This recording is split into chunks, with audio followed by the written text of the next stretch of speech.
Hey folks, I think we're good to go. Welcome this morning. It's so nice to see friendly people, friendly all back again, and it's so great to be here. If you remember, if you've been here before, my name's Jamie. I work for Keep Scotland Beautiful, and we're doing another live lesson today. This is our third one, technically, on Eco Schools topics, and we're doing this one all about water. So hopefully everybody can hear me okay. Remember, if you can't hear me, try logging out and logging back in again. There should be something also going in the chat. So if you can't hear me, that'll just direct you to do the same as well. We've got my lovely colleague, Kat, who's managing the chat just now. She's calling us all the way from Canada, and it's about 3 a.m. there, I think about 3:30 or something. So please be kind to her, and she will be kind to us. Thank you, Kat. So I'll just start sharing my slides. And again, please let me know or let Kat know if you can't hear that. But hopefully it should be fine. Okay, so I'm so excited to introduce the amazing speakers that we have today to do with water. And I know what some of you might be thinking to yourselves about, okay, so what's so important about water? Well, water is amazing. It's unbelievable. And it wasn't until that I started doing some of the research myself that I thought, oh, water's just sort of this boring thing. It's everywhere. Who really cares about it? But there's so many things that we have to celebrate to do with water because it really is an absolutely fantastic substance. And I think we do take a lot of it for granted just because it's so common, but it's an extremely unusual substance. Okay, when you think about it and really look at it, it's such an interesting and vital yet simple substance. Okay, it has no odor, so it has no smell whatsoever. If you had a glass of water in front of you and your eyes closed, you couldn't smell it. It has no color either, just on its own. It can adopt different states, okay, whether that's in steam form, gaseous, liquid, solid, all that sort of stuff. But you can also break it up into tiny particles and it will form back again. So if you had a glass of water and just smashed it with a big hammer, the glass would break apart. That wouldn't reform again, but the water would. Okay, so that's something that not many substances on this planet do. One of its most spectacular properties that we really take for granted is that the ice, so when water is solid in ice form, it floats in water. You probably think that's not much of a big deal, but water is almost the only substance in the universe for which the solid floats onto the liquid. So water is very unusual in these sorts of ways, and you can learn a lot more about it if you're interested in that stuff. Something that's also vitally important when we get to winter, even as adults, I love it. We can build with it. Okay, when water is a solid in snow form, we can build with it, which is great. But I prefer it looking the way it just solidifies normally. Okay, it's beautiful textures and how it looks under a microscope, I think, is just fantastic. But one of the most impressive things about water is it is essential for life on our planet. And it's probably one of the main reasons that we are all alive and here today on our planet is because of water. And that's not just talking about our planet either. When we look at other planets in our solar system, okay, we look to Mars, our closest neighbor. You know, there's quite a lot of talk going on about it now, and there's missions right this second trying to find evidence of life on Mars. And one of the ways they're doing that is to find evidence of water, because the scientists know that if they find water, they will most likely find maybe not life now, but life in the past, which is so exciting. But what about our little blue planet? How have we got so much water compared to everything else? Well, there's a few theories around this, and I'll tell you probably just the two most popular ones right now. So what they think happened most, or one of the potential theories is that when the Earth was formed, the rocks and stuff that all collided together to form the Earth actually had water in them. Okay, and that's how the water just started because it just became a part of the Earth straight away. The other theory, which I like because it's slightly more exciting and I think it's quite cool, is that various comets and other asteroids that had water on them crashed into Earth and deposited it on our planet. Okay, so that's what they've theorized for a long time. So they brought the water molecules to the planet. Um, so it was just something, I think that's just much more exciting. And because of that, because of the water that we have on our planet, it's just fantastic to see the life that has come from that. Okay, so whatever the source of water in our blue planet is, the water we see, the water we drink, that we feel in the rain these days is exactly the same water since the beginning of our planet, which is amazing. So the water that we have now, that we maybe had a shower with this morning, we maybe drank some already in our day, that water has been around since the very beginning of our planet, because water doesn't just disappear, it moves around and it changes. Okay, it never disappears, it just changes states. And that's really important to remember, because this resource is the only resource we have. It doesn't change and we don't get more of it. Okay, and that same water where we're talking about, when we saw the last slide with dinosaurs, it's the same water that these elephants will be drinking and using right now, which I just think is so cool. 5 billion years. That's just incredible to me. I can't even comprehend it. I just think it's so cool. So we need to really, really, really look after it. Okay, it's really important for our planet to stay healthy and for us to keep living and thriving on it. So just a reminder as well for today, if you have any questions at any point, please feel free to email us at ecoschools@keepscotlandbeautiful.org.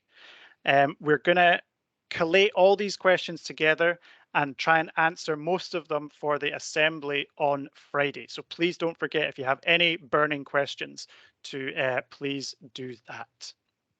Okay, just a reminder as well, we have a quiz before we go into the first workshop, and you can stop listening to me talking. We've got a quiz, so there's going to be one question per workshop. So just a reminder again about that for emailing as well, but to have really think about when the workshops actually start. Okay,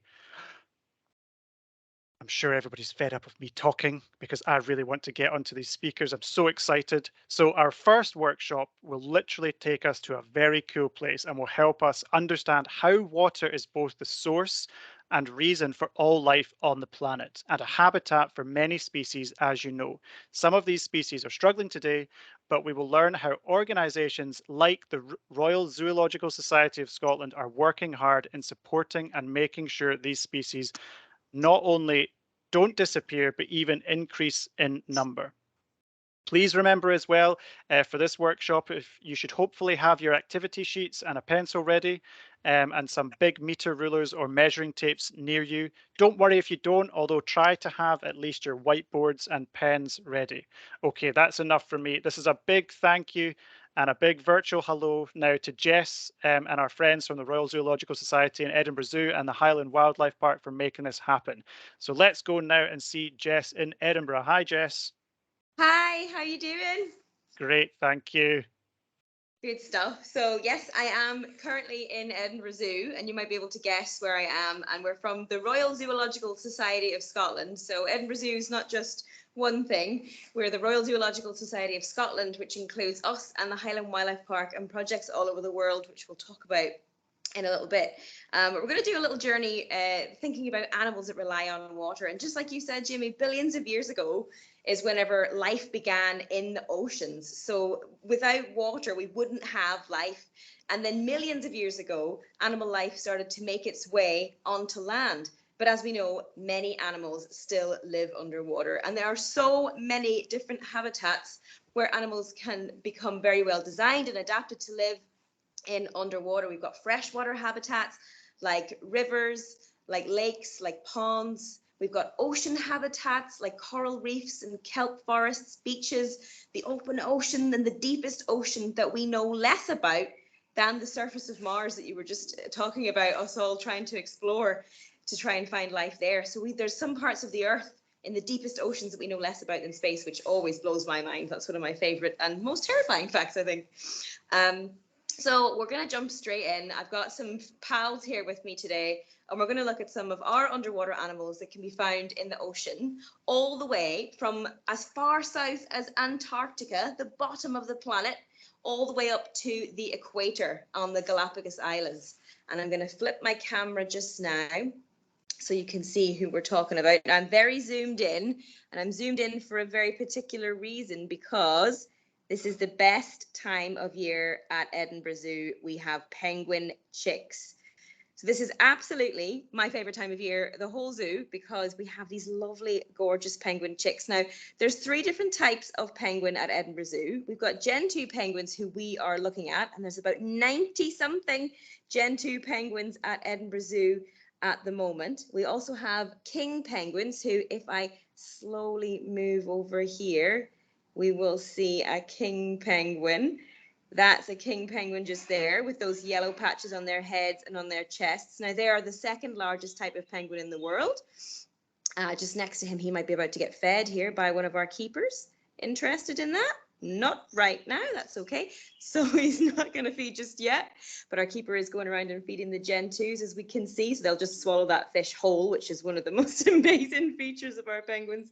And then just in the distance there, as if on cue, with the gorgeous yellow eyebrows, is one of the rockhopper penguins from Edinburgh Zoo. Now, they're one of the smallest types of penguins in the world, and my favorite type of penguin in the world. Their nesting site at the minute is over on the far side of the zoo, so we won't see their chicks just now, but we'll return to the Gen 2 chicks, who are actually looking a little bit huge at the minute, but maybe we'll get some feeding just now. So that penguin chick is just tapped on the beak of Dad that's sitting on the nest, and we'll see if we will get a little sight of feeding. So all penguins have some incredible features to help them to survive in their habitats. They've got those pointed beaks to help them catch fish. They have got sleek, smooth bodies to help them slice through the water when they're swimming. They've got those super strong flippers to help them push their way through the water. They've got webbed feet to help them paddle and swim, and they can hold their breath for as long as they need to underwater, sometimes 6 minutes. For an emperor penguin, the largest type of penguin, up to about 20 minutes. They sound incredibly well designed for their habitat, but they are endangered in some places. And that is in large part to do with things that humans do to the world around them and the sea. So we find them impacted by marine pollution like oil spills and litter, and affected by climate change, heating up the climates where they live and changing the temperature of the water and changing where they get to find their fish. Now we'll pop another look here. Speaking of finding fish, our penguins are having their snack just now, so we'll have a little close look at the keeper as she goes around. Now, one of our most recent hatches is on this nest, and I don't know if we'll be able to see, just at the feet of the penguin there might be a little ball of feathers. Now, when the chicks hatch, they are useless. They can't move their way around. They can't do anything really to protect themselves. So they need mum and dad to look after them, and mum and dad will share the work. They both will hop on the nest to keep the chick nice and warm after they hatch and keep them very safe. So we'll just watch this nest as this keeper goes around to make sure that we have got a view of our penguin chicks. Now you can see these ones have gotten slightly bigger. They're some of the first chicks that we've had, and they are probably about a month old nearly now, and they've grown so quickly. So they only weigh about 200 grams or less when they hatch out. And you can see they're getting a lot bigger and a lot beefier just now. And we have a few more on some other nests, but this one over here is actually confident enough and big enough to have, where have we got it, left the nest. So if we try and spot the one, there we go.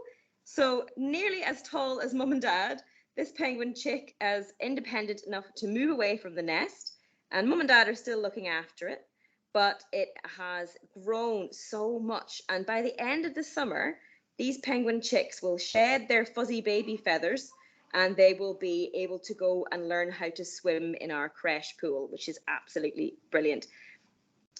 Okay, so if you guys had any questions about penguins, just like Jamie said there, send them on in later, and we'll hopefully be able to answer any penguin questions you've got.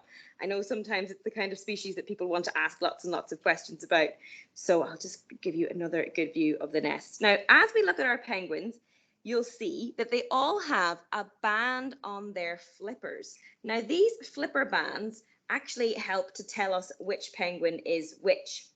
So if the band is on the left flipper, and I'm looking at the left flipper there, so I can see that there is no band, the band must be on the right flipper. If the band is on the left flipper, it's a girl or a female, and I remember that because there's an F in left and an F in female. And if the band is on the right flipper, it is a male. And all of the bands, if we look at them carefully, have different colored beads. Can we see that one is sort of blue and gold? This one here is purple and white. And they have different colors which match up to different individuals. Now, all of those are really important. Every penguin at Edinburgh Zoo has a name, and we identify them, because without being able to identify each individual penguin, you can't look after them. So we need to be able to know exactly who is who to look after them properly. And the keepers will then be able to watch out for anything that changes, if their behavior changes, if they might look like they're sick or anything like that. We want to be able to know exactly who is who. And the keepers will be able to know most of them, but then they'll also go around with a big list in their pocket to make sure that they can pick out all the different individuals. And that is one of the biggest things we do to look after penguins. Now, we mentioned that they are affected by climate change, affected by marine pollution. And what we do at RZSS, the Royal Zoological Society of Scotland, is have this big population of penguins here at Edinburgh Zoo to make sure that we can keep them safe from harm. Now, there's never a predator in here. There's never any pollution. If anything gets dropped in, it's cleaned immediately out. And there's always a vet to look after them. These are very safe and happy and healthy penguins. Another thing that we do to help protect penguins is looking after or being part of a project out in the wild in the South Atlantic Ocean called Project Pinnamin, where we learn more about the factors that affect penguins in the wild, like pollution, like perhaps different types of hunting, and try to figure out how we can help them and how we can stop their numbers from dropping. And that is particularly about rockhopper penguins, who are those gorgeous penguins with the big yellow eyebrows. Now, I've spotted a really cute scene over here where two of the penguin chicks have come out of the nest. So we've got 1 and 2 just there, and they're just having an explore. They're just learning about the world around them, finding out what's going on, what's nearby, having a good look around them. And you can see we have all of these different nests are made up of pebbles, and you might spot one in the distance there. They have stones circled around them to stop the nest from rolling away, but sometimes the penguins don't really want to build their nest in the stone circle that the keepers give them, and so they just build them on the ground. And you can see one just in the distance there that the keepers have had to sort of shove in with bricks and things to stop from rolling away. But they would build their nest out of these pebbles in the wild, and the way that they would start to build their nest is that males would come up and give the females a pebble as a gift, and then they'll start to build their nest together. And they build their nest out of these pebbles because they build their nest on rocky beaches. That's what's around them. And also, if you look closely at a penguin nest, all of these pebbles look a little bit like eggs. They're big and round and white. So that could be quite a good form of camouflage for those penguins so that they don't get their eggs eaten perhaps by a predator. We might catch a feeding moment here. I'm determined to see if we can see one of our penguin chicks getting fed. Any luck? So you can see the chick tapping on the beak there to say, I'm hungry. And the dad has opened its beak and is regurgitating, bringing up some partially digested fish to feed that penguin. Now, you might be all going, ew, gross, in your classrooms, but that is perfectly, oh, and there's shouting and getting rid of another penguin coming close by. That is exactly how they're fed. We have the second one coming to feed now. Think we might. Tap, tap, tap on the beak. Dad, I'm hungry. That's what that's saying. And there's Dad bringing up some fish for chick number 2. And chick number 1 is getting a little bit interested as well. Any for me? All right. So gentoo penguins build these nests and have 2 chicks because they will lay 2 eggs. Not every egg will hatch. Sometimes they'll only have 1 chick. There's a couple of nests out there that do just have 1 chick. And I'm going to take you through to see what some penguin eggs look like just around the corner here. So we've got different types of penguin egg for different penguins. Now, if we look at this little model, we can see, I'll take my zoom lens off. On the left here we have the northern rockhopper eggs, which are 2 small eggs, one slightly larger than the other. And that means that the one egg might not hatch, and it's quite easy to tell which one is which because the smaller egg might not hatch. Then on the right-hand side, we've got Gen 2 eggs, 2 very similar sized eggs just there. So they need to build a nest because they have 2 eggs. If they had 1 egg, like the king penguin, they might use a different way to look after their eggs, which is keeping them on their feet, balanced under their bellies to keep them nice and warm. But if you have 2 eggs and try to balance them on the feet, you're just going to lose both eggs.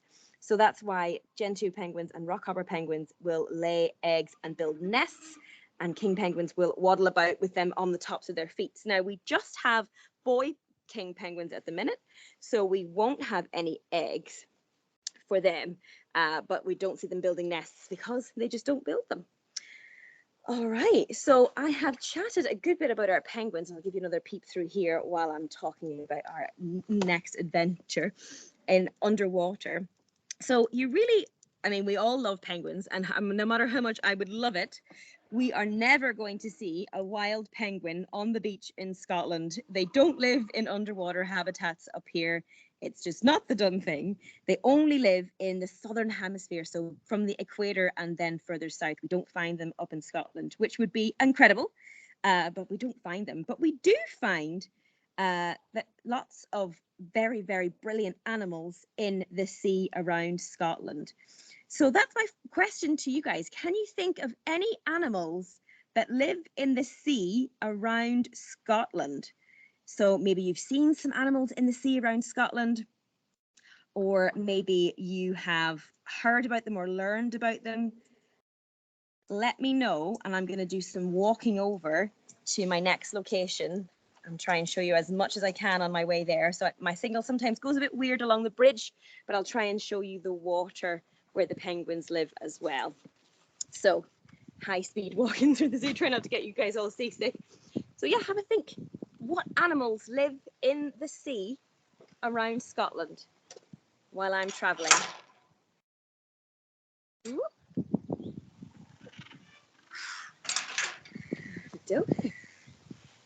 Jess, this is amazing. Hopefully you can hear me. Yeah.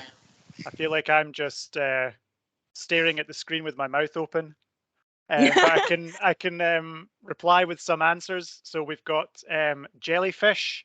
Is one. We've got basking sharks, which was amazing. A great answer. I love. Yeah, amazing. Yeah. What else have we got? We've got a lot coming in now. Everybody's recovered from the penguins.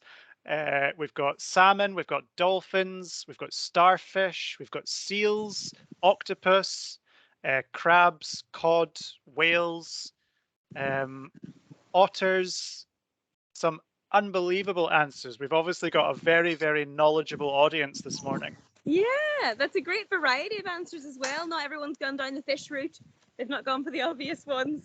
That's some really, really lovely answers. And that's a great example of the massive amount of biodiversity in our marine habitats. So in our ocean habitats and our sea habitats, without water, we wouldn't have any of these animals. So it's so important as a habitat.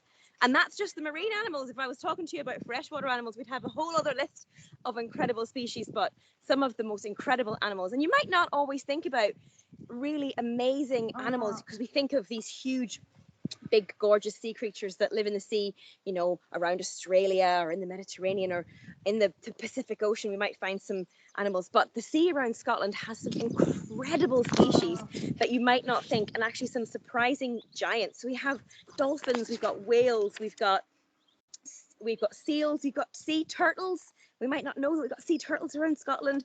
We've got about 250 different species of fish around the seas, including over 30 different types of sharks and rays and skates. Now, that last one might be one that you've never heard of before, a skate. So we might all have an image in our head of what a stingray looks like. We might have heard of them. We've heard of rays perhaps before. And a skate is an animal that's actually really quite similar to a ray. So it's a fish that's quite closely related to sharks. They're in the same family as a shark. but they're flat-bodied and they look like they have wings instead of fins. They're incredible animals to watch. And one type of skate, which is related to those sharks and rays that we're trying to help, that big gang that I've mentioned, RZSS, we're trying to help, is the flapper skate. So these are quite like rays, but they've got a thicker, shorter tail and longer noses. So they're pointier at the end. And you might see a picture of them if you guys have got the worksheet. But I'll flip my camera just now so you can see this is the picture. Now, they aren't green. This is an artist's interpretation. But this is what they look like. They've got these really long pointed noses compared to a ray and a much shorter tail. They don't have those big long spines on their tail. Now, if we have a little look, they were just the specific type of skate that we are thinking about, as I mentioned, is the flapper skate. Now, they were discovered as their own type of skate only 10 years ago. They used to be thought of as the exact same type of skate as this guy here, the blue skate, but they were identified as a different species just 10 years ago. So they are an ancient animal, but only recently we've discovered that they're their own animal. But they're identified from their pointed snout, which I mentioned there. Their diamond shape, you can see they've got the kind of diamond shape body, and spines along their tail that curve up towards their noses. You can see how those spines point up towards their noses. They've also really identified by all these little spots on their backs, and you can see all of that pattern there on their backs. Now, each skate has a unique pattern of spots. This is the only skate that has this type of patterns, and other skates won't have the same pattern, which is so cool to be so unique. And they also, although their bodies aren't green, their eyes are green. So those green eyes are accurate on that there. So if I whip around here, so we've got our beautiful artist's interpretation of the flapper skate and the blue skate. We have a more realistic model up here. Now you can see it in the distance there, how incredible that body is.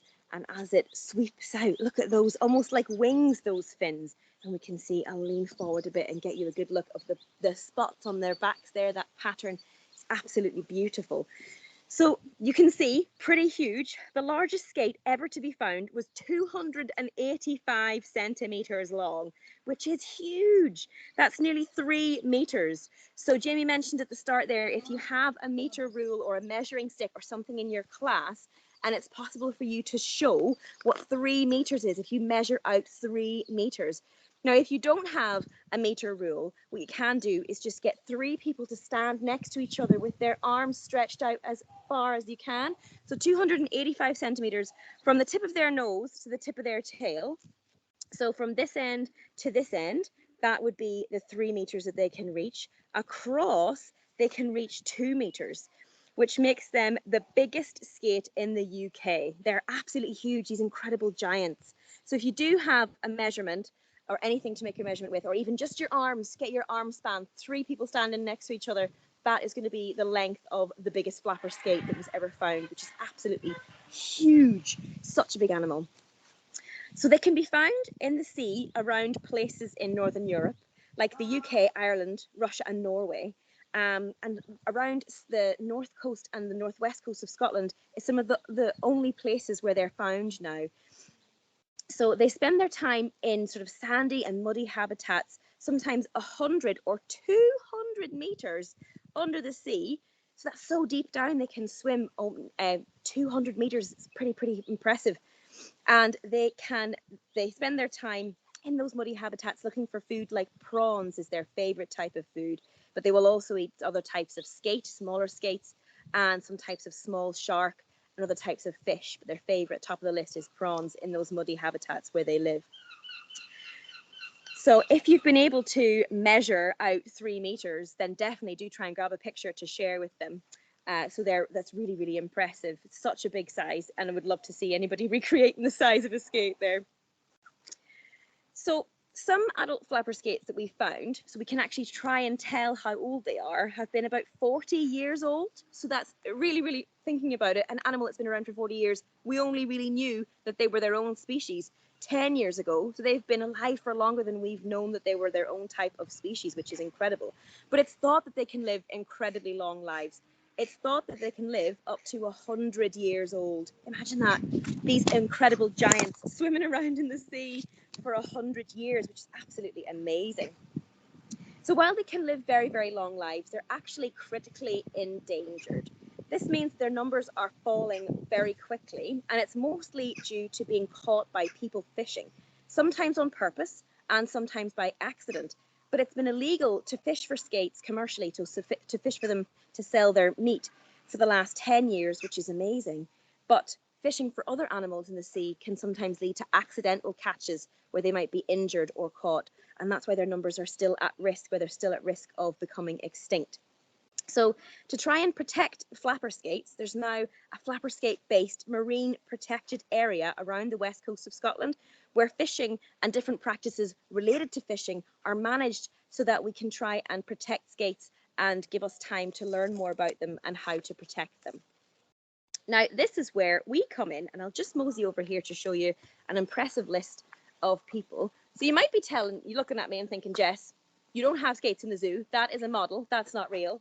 I'll show you the model again to confirm. Yes, it's above water. It's not swimming. It's not actually in the zoo. We don't have skates here at Edinburgh Zoo. We look after them in the wild. We're part of a big project with lots and lots of different groups around Scotland that are working together to protect skates. So I'll show you the big list of all these different people trying to protect skates. Us, Nature Scot, Marine Scotland, all these other projects working together to learn more about skates. And the way that they've been doing that, I'll just show you a picture here of people on a boat having caught a skate. Now, I told you that it's illegal to catch them for selling, but it's okay to catch them if you're working to help them. So the vets from RZSS have been the biggest part that we have played in this project. So RZSS have been working with local fishermen to carefully catch the flapper skates, measure them, do health checks, and then tag them with a tracking microchip to release them. And then we can learn more about these mysterious deep ocean giants and about where they go. And you can see there, if you can see in the picture in the distance, there's a skate on the boat. The vets are working there to scan and tag that amazing animal. And it's just so exciting to be part of that project with all these different partners. So we actually know very, very little about flapper skates. As we've said, we've only discovered that they're their own species 10 years ago, which in the terms of the billions of years of life is very recent. But learning more about any type of animal is the most important thing to do when you're trying to protect them and to save them. And that is so, so important. And one of the most important things you can learn about them is where they lay their eggs. So if you know where they lay their eggs, you can work hard to protect that area and make sure that the eggs that can't swim away, they can't defend themselves, that they're protected and that they're safe. And that is what we're doing. And that's one of the most important jobs of our vets, is to do an ultrasound scan on any female skates that they find. Now, an ultrasound, if you haven't heard of that, is the same type of scan that they would do on a pregnant human to find out how her baby is growing. And that's and to find out more about the baby that they're going to have. And it's the same for our skates. They are doing the ultrasound to find out more about the eggs that they might lay, and then they can use the tracking that they've put in them to find out where they might lay those eggs. And skates can lay up to 40 eggs at one time, and their eggs are so interesting. They're sometimes called a mermaid's purse, which you might have heard of before. And that is because they look a little bit like something where a mermaid might keep her money. And I actually have a model flapper skate. Here, we got it out of my pocket. Flapper skate egg case here. So this is a model mermaid's purse, which you might have found if you've ever been on a beach and seen these strange little things washed up. Now, a flapper skate's mermaid's purse, as the biggest skate in the UK, they have the biggest. This is the size of my head. This is a life-size flapper skate mermaid's purse model. So they're huge. And inside you'd have one skate growing, and it's absolutely incredible. Now, I have another example in my pocket of a much smaller one, but I've got a real one from a spotted ray. Now, sharks and rays and skates all lay these mermaid's purse egg cases, and you can see that's a real one there. So you can see it's a little bit see-through. It's hard, leathery on the outside. It's got these horns on it as well, and you can see that there is a real one from a spotted ray, and the flapper skate one is so much bigger, which is absolutely incredible. Now, one of the most exciting developments in the work that all these different partners have been doing to protect skates is they've been able to keep an egg on a mermaid's purse in captivity and keep it safe in captivity and film it as it's hatched. Now, Jamie, do you have a link there to the video of the mermaid's purse hatching? Are you able to show that just now? Yes, I can do that, Jess. If you turn your video off, I can share my screen and then we can come back on after. Perfect. Let me just get that function up and video off. Perfect. Go. Okay, just bear with me for 1 second, folks. Okay, hopefully everybody can see that and hopefully you can hear it in a second. If you can't, I'm just going to start playing it. If you can't hear it, you can try logging out and logging back in again. But if not, you can also, on the break, you can just Google hatching flapper skate on YouTube and you should be able to watch it there as well. But hopefully this works for you fine. And the sound on this video is, I think, just music rather than anything we need to listen to. So at the moment, Okay. it's okay to have no sound. Bob might be more important later, but yes. Okay. Let's see what we can see. Thanks, Jess.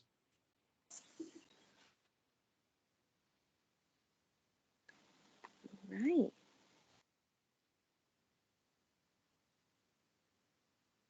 So you can see it trying to make its way out of the mermaid's purse just there.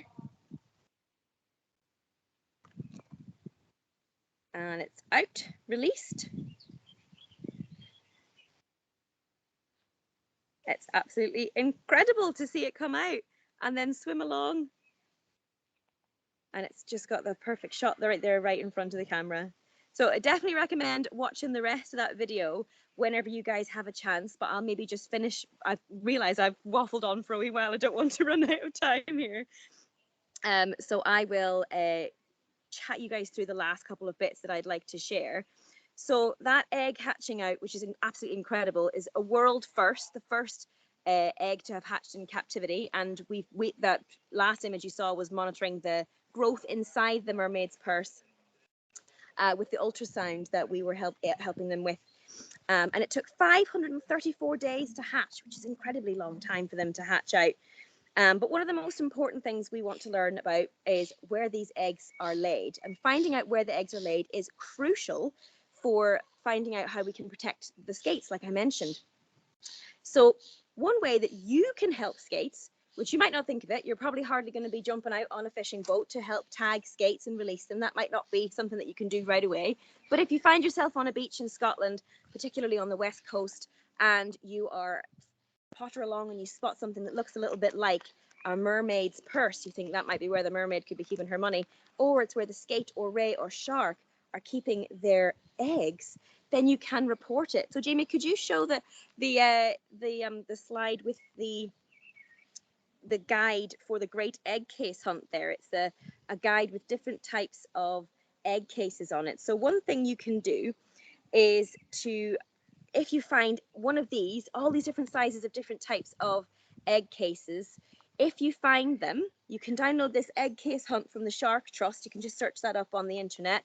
And if you find anything like that, you can try and identify it. So measuring it is a really good way to identify it. If it's a flapper skate, it's going to be huge. And if you identify it, then you can tell the Shark Trust that you found it. And telling these people about what you have found is incredibly important for tracking where they go and where these skates will lay their eggs, and then we can protect those areas further and make sure that those species are protected and don't go extinct. So another thing you can do to learn more about skates is, specifically around Scotland, is if you head to the Skate Spotter website, which if you can just search up Skate Spotter, where anglers and researchers alike submit photos they have taken of flapper skates, whether they've caught them up to tag them or whether they've just seen them in the sea. And even if the researchers aren't there to check the tracking microchip and identify which individual it is, it's possible to tell which skates are which from the pattern of spots on their backs. Now, if we go to the next slide just now, we can see two skates. So have a look at these two skates closely. Remember I said each skate has a unique pattern of spots on their back. Are these two the same skate? So have we caught the same skate twice, or is this a different one? Do the spots on their backs match? The nose is a really good place to look on the different species. for different species, different individuals for the different patterns to see if they're the same. So are they the same skate? What do we think? Some of us having a think. Oh, They're saying different in the chat, Jess. I'm seeing that come in. Absolutely. If we look closely at the nose of these two skates, one has 2 spots directly in front of their eyes and another has 3 spots. Can't be the same because a flapper skate cannot change their spots. So they are not the same skate. Those 2 different skates, so they would record that data and say they've caught this skate in this location and pass that on to Skate Spotter. Now, if we go to the next slide, have a little look. Are these 2 the same skate? So look very closely at the 2 skates. Are they the same skate on this slide? What do we think? So remember, we're looking at the pattern on their backs.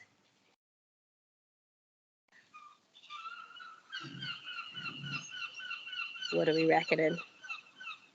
Ooh, lots of yeses coming in.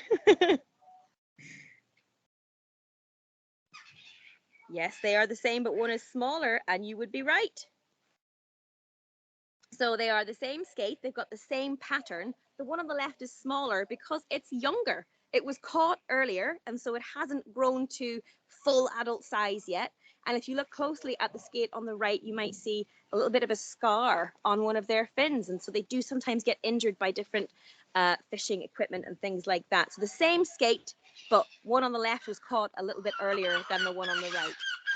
What if we go now to the next slide?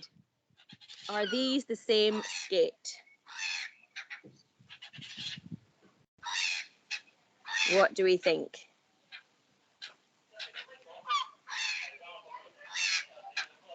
Have a look at their patterns. Have a look at the spots on their backs. Are they the same? Ooh, fab. Lots of yeses coming in there.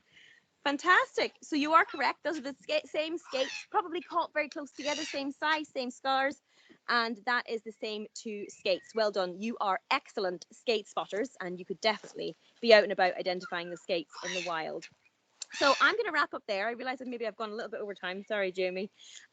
If anyone, again, if you've got questions, then if you send them on to the guys and the team, and if any burning specific skate or zoo questions, then please pass them on to me and I'll be able to answer them for the assembly on Friday. But I will pass you back over to Jamie there. Thank you so much, Jess. There's absolutely no need to apologize because I think, like everyone else, I was just mesmerized by that so much. So thank you again, Jess, and a big thank you from everyone listening. Thank you so much. All right, I'm gonna head off just now. But yeah, enjoy the rest of the session, everybody. Have a lovely rest of your day. Thank you, Jess. Bye. Bye. Bye-bye. Okay, folks, so before we go away on our break, I know we're a couple minutes late. Just a reminder, if you have any questions for Jess, please email us on the email address in front of you. Just a reminder, I know Kat already put it in the chat, but the egg case guide that Jess was referring to is in the resource folder on SharePoint just for your teachers. Just so they know. So the plan is now we'll have a half-hour break and we will come back at about 20 to 11, I think it is. So if we go on, we've got our break time activity, which I'm going to leave up for you. This is quite a tricky one. You might have been to some of our live lessons previously, but I would say that this one is probably the trickiest, but I also think the most fun. So if you're only away for a short time for your break and want to work on something, have a go at cracking the code, and we'll discuss the answer when we come back. Remember, please don't put the answer into the chat. Just keep it to yourself. Save the answer for when we come back, and we'll talk about it after the break. Okay, folks, I hope you've had a wonderful first start of the morning. We've got 2 amazing speakers coming up after, so lots more to see, and we will speak to you soon. Okay, bye now.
Hi, folks. Welcome back. I hope everybody had a really good break. I'm just seeing in the chat now. It's fantastic if you've had an opportunity to crack the code. Miss Kelly's class and Mrs. Fitzpatrick's class, thank you so much. They were absolutely spot on with their answers. So let's have a look. We've got ichthyosaur. I hope I'm pronouncing that right. The ichthyosaur or sea dragon. Okay, so well done if you were able to get these from those little numeracy sums that we put up for you. Well done. And if you weren't, don't worry. It's just great that you were able to give it a go. So let's have a little bit more information of what is an ichthyosaur or a sea dragon. I think sea dragon sounds a lot more exciting. Well, ichthyosaurs or sea dragons were predators that roamed the seas in the time of the dinosaurs. Okay, so they originated in Britain, which is very cool. So where we live, and the largest fossil of this species ever found was actually in the UK and was uncovered just this year in January. So it's amazing. Okay, so sea dragons were marine reptiles. Okay, so they first appeared about 250 million years ago and went extinct about 90 million years ago. So they varied in size from as small as 1 meter, but all the way up to 25 meters in length. So just think about that. Okay, so if we were talking about the flapper skates, they were 3 meters long. Okay, so 25 meters long, quite a big difference. Okay. And the one that we have in the photo here is less than half of that. So I think the one in the photo that we have on the screen is about 10 meters in length. Okay, and you can see sort of a bird's eye picture of it as well with the archaeologist who uncovered it lying next to it, that they're very, very big. And this is just sort of a half-size baby one if we're going to look at it. So there we go. We've got some, you learn something new every day, and in this lesson you learn a lot of things. So there we go, ichthyosaurs and sea dragons. So let's move on to our next workshop, which will take us to a place as fantastic as one of the times with dinosaurs. So thanks to this unique capacity and skills of our next guest, we will travel through water, time, and sensations and learn how water has been a source of inspiration and creativity for hundreds or even thousands of years. For this workshop, the only thing you're going to need is to have your eyes and ears wide open and to be ready to become part of the stories. Can we get a big virtual hello and thank you to the amazing Allison Galbraith for joining us today, and to our friends from the Scottish Book Trust for making this workshop happen again. So hi, Alison, can you join us? Hello, let me see. We can hear you, Alison. Can you see me? And we cannot see you. Okay, how about hello? Yes, we can see you now. Hi, Alison. Hello, Jamie. Hello, everybody in your schools and classrooms. So shall I just start, Jamie? Shall I tell you what I'm coming? Right, there you go. Oh, lovely. Ah, that's good. I just want to say, wasn't Jess and the zoo so interesting? Baby penguins and an incredible fish that they only discovered 10 years ago was its own species. That's why I'm a storyteller, everybody. I love to research, to be a detective of history. And I don't just tell stories, but I look for them too. And I've discovered that Scotland, in fact, everywhere in the world, has got millions, thousands, no, millions of old folk tales. And I collect them. But have you ever thought, I'm sure some of you know some of the old folk tales. Why have we got so many folk tales in the world? What were our ancestors, our grandparents, our great grandparents doing when they told all these old stories? So it's over to you in the classroom. This is a question to everybody and the teachers. I'm wondering. Oh, yes, hello. Sorry, Alison, to interrupt. We can't really see you at the moment. Sorry, you- Alison. It's okay, Alison, I can see you. Maybe people, if you can't see Alison, could you try logging out and logging back in again? Because I can see her on my screen, so it might just be you need to refresh. So try logging out quickly and logging back in again, if you Oh. can't see her. Because I can see you fine, Alison. Okay. And I think some people can as well. It's just others. So we'll maybe just wait. Yeah, so some people are saying it worked straight away. So if we just wait 5 seconds, Alison, is that okay? Absolutely. So, hello, Mrs. Trainer. You caught me having a sneaky cup of tea there, didn't you, while I waited? Oh, that's good. I am waiting. You can have a look. Can everybody? Are you logging? Yes. Hello. There's Kat and Mrs. Trainer. Hello. Yes.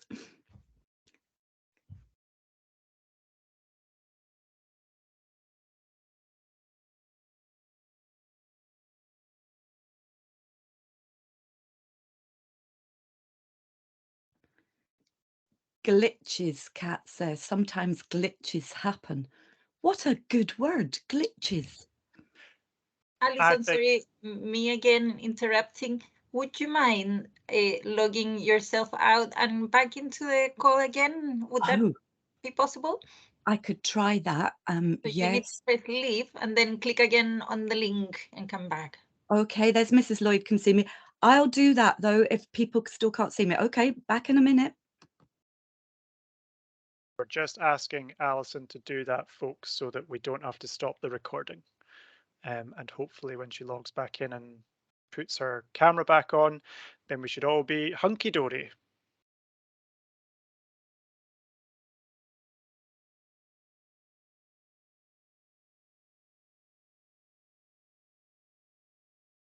I just hope she can get back in now because I am a terrible storyteller.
Okay, folks, it seems like the worst has happened and Alison has, she seems to have left Teams as well. So we're just going to give her a few more minutes because she might just need to log back in. So it's not that, hopefully not that big of an issue. But I hope everyone's looking forward to what Alison will hopefully be able to provide for us. She's a fantastic storyteller and I really would love to get her back. Just a reminder as well of the other resources that we have available. Remember in the SharePoint, if you weren't able to do the so the egg case game, the egg case activity that Jess was talking about, remember, we've also got the questions for the quiz. Please don't forget about. If you weren't able to completely finish the oh, my mind's gone blank. The crack the code game, I can put that back up and I can share that quickly if you've still not had a chance to do that. Yes, Claire, that's a fantastic point. because she's a storyteller, she's always about building suspense and excitement for her storytelling. And to be honest, it is making me more excited. So hopefully she could get back as soon as possible. Sorry. So those were the numbers for you to try and have a crack at. Ha! See what I did there? Crack the code. So I'm just going to turn my camera and microphone off for maybe 2 more minutes. And we'll see how Alison's getting on. If worst comes to worst, then we can switch and we can have Joe, who's our speaker after Alison, come on and present before her, and I'm sure that will be fine. But if you just give us 1 or 2 minutes, folks, I'm sure I'll get back to you as soon as possible.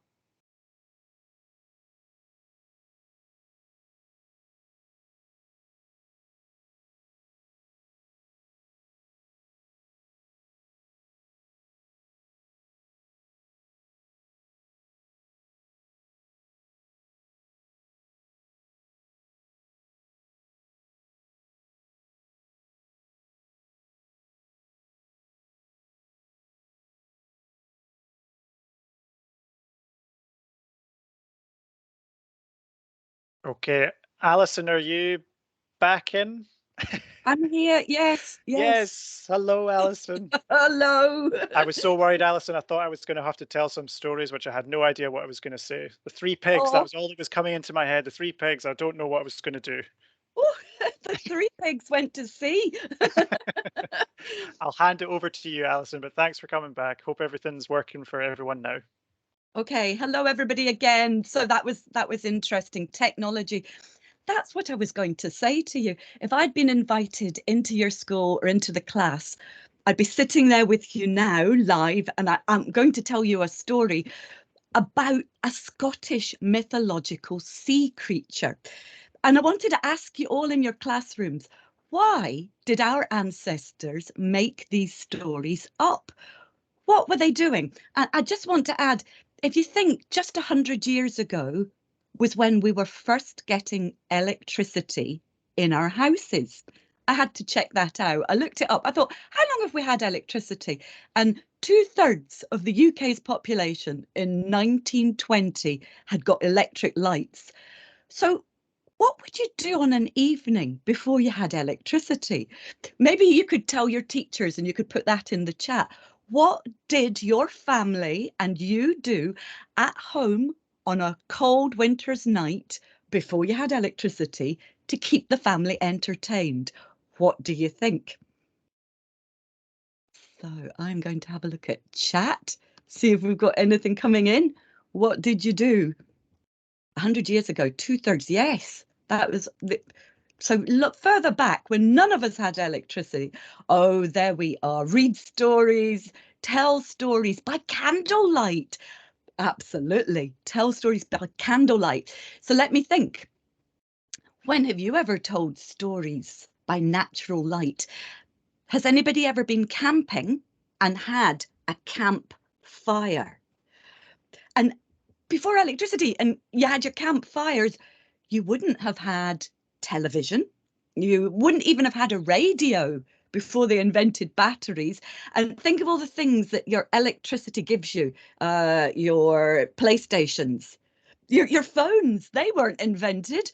Tablets, computers, nothing like that. Campfire, read books, play board games using candlelight. Yes, all of these things. So our ancestors sat and made up stories. And when Jess was telling us about the flapper skate, that it's a very ancient creature, thousands of years old, maybe if your dad was a fisherman or your grandpa, they would come home and tell you stories about flapper skates. You never know. But nobody could have written those stories down, so they became lost and we forgot. Let me tell you a story that was written down. In fact, it comes from the Clyde coast, Inverclyde, and I found it in an old book, and the book was 80 years old. And I love this story. It's my favourite sea story from Scotland. It's called The Merchant of Dumbarton. But like I say, if I was in school with you now, well, I'd be asking you to join in the story. I wonder if we could try an experiment, and if you could join in your classrooms. Now let me think, what could you do?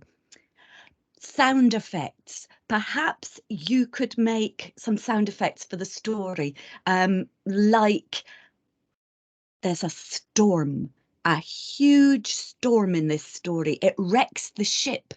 Perhaps you could be the storm in the story. Let's have a go.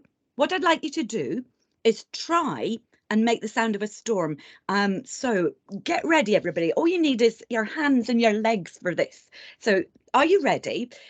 The rain will come down, and at first it's gentle. So all we hear is that kind of noise. I can see some of you now. How lovely. So rubbing your hands together, are you getting a good noise? That's the beginning of the rainstorm. That's good.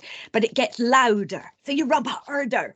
Can you do that? And then the rain really starts to come out of the grey clouds. Could you put one finger on your palm? Splat, splat, raindrops. That's good. That's good. It should start to build up in your classroom. Can you hear it getting noisier? 2 fingers. Okay, up to 3. It's louder. It's getting harder. Oh, all your hands. Here comes the rainstorm. It's enormous. Then how do we make it louder? On your legs. Here comes the rain. Oh, and what happens in a thunderstorm? Can you bang your feet on the ground? Lightning!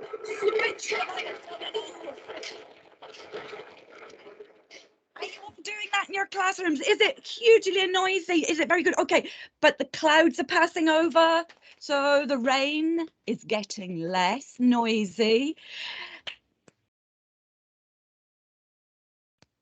Can you go back down to 1 finger? The storm has passed, just a little shower passing now, and then we have silence. I bet you can't hear me, you're all being so noisy. How do I get everybody to be silent at the same time? What do we have? Can you see what I have up on my shelf? I have a seahorse. How about if I show you the seahorse, when you see the seahorse of silence, you're all quiet. No noise. Okay, can we do that? We better rehearse that too. So you've been making the sea storm noise for the story, and then I bring on the seahorse of silence. Everybody quiet? Very good. I'll have to have the teachers. Were they good? Did that sound like a thunderstorm in your classroom? Well, sit back, relax, and I'm going to tell you The Merchant of Dumbarton, a very old story from Inverclyde. Long ago, there was a merchant from Dumbarton, and he was a sea merchant. He had a great big ship, a wooden ship. It was so long ago, they made the ships of wood, and they had canvas sails, and they used the wind to sail the oceans of the world. The merchant, with his full crew, set out. They were heading for the West Indies, where they would be getting spices, sugar, and rum to bring back to Scotland. But they hadn't been gone out to sea for very long when a huge storm began to brew up in the ocean. Are you ready, everybody? The storm started gently at first. Just pitter-patters of rain and a little bit of wind. But then it began to build in strength as the rain started to come down. Are you all joining in? It began to batter down hard and fast. The rain and the wind howled. On your legs, everybody. And then the thunder and the lightning. And it was ferocious. The waves and the sea took the ship up and down and up and down. It came down so ferociously, and there was wind. And the storm passed over. But it had wrecked the wooden sailing ship. The ship sank to the bottom of the ocean. All of the sailors on board were drowned except for one. One man was left clinging to a wooden barrel in the storm. He was half drowned. It was the merchant himself. He became unconscious, almost drowned.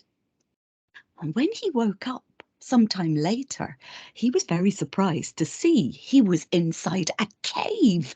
How had he got here? And as he cleared his eyes and looked and coughed up seawater, he saw a woman looking over him.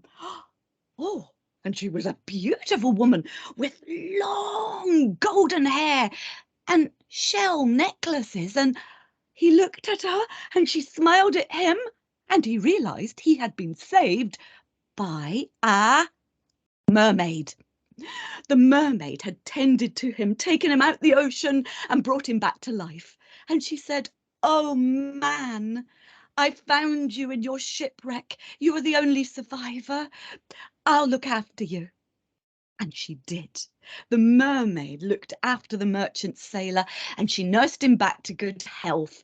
And she fed him. She fed him very well. She went out into the sea every day and brought back wonderful, healthy, nutritious, delicious food to feed him. Well, can anybody think, what on earth would she find in the sea to feed the merchant sailor?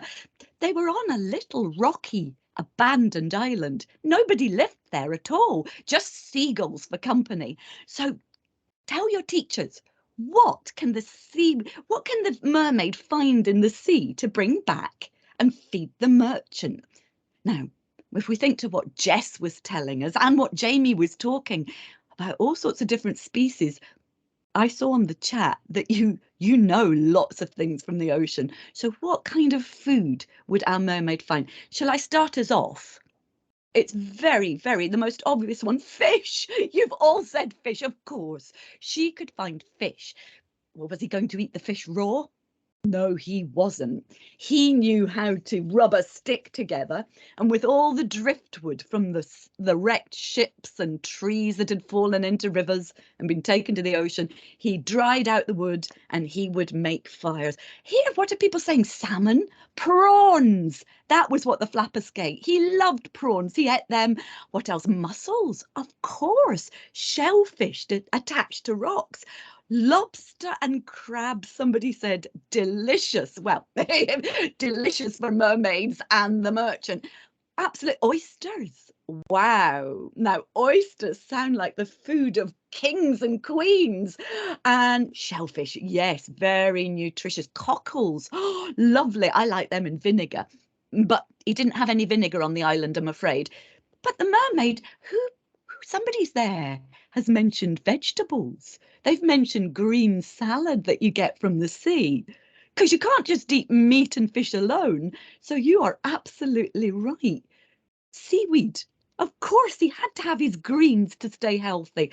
And what other kind of vegetables, plants grow in the sea that you might be able to eat? Does anybody know? Oh, what have we got else? Fish eggs. Fish eggs.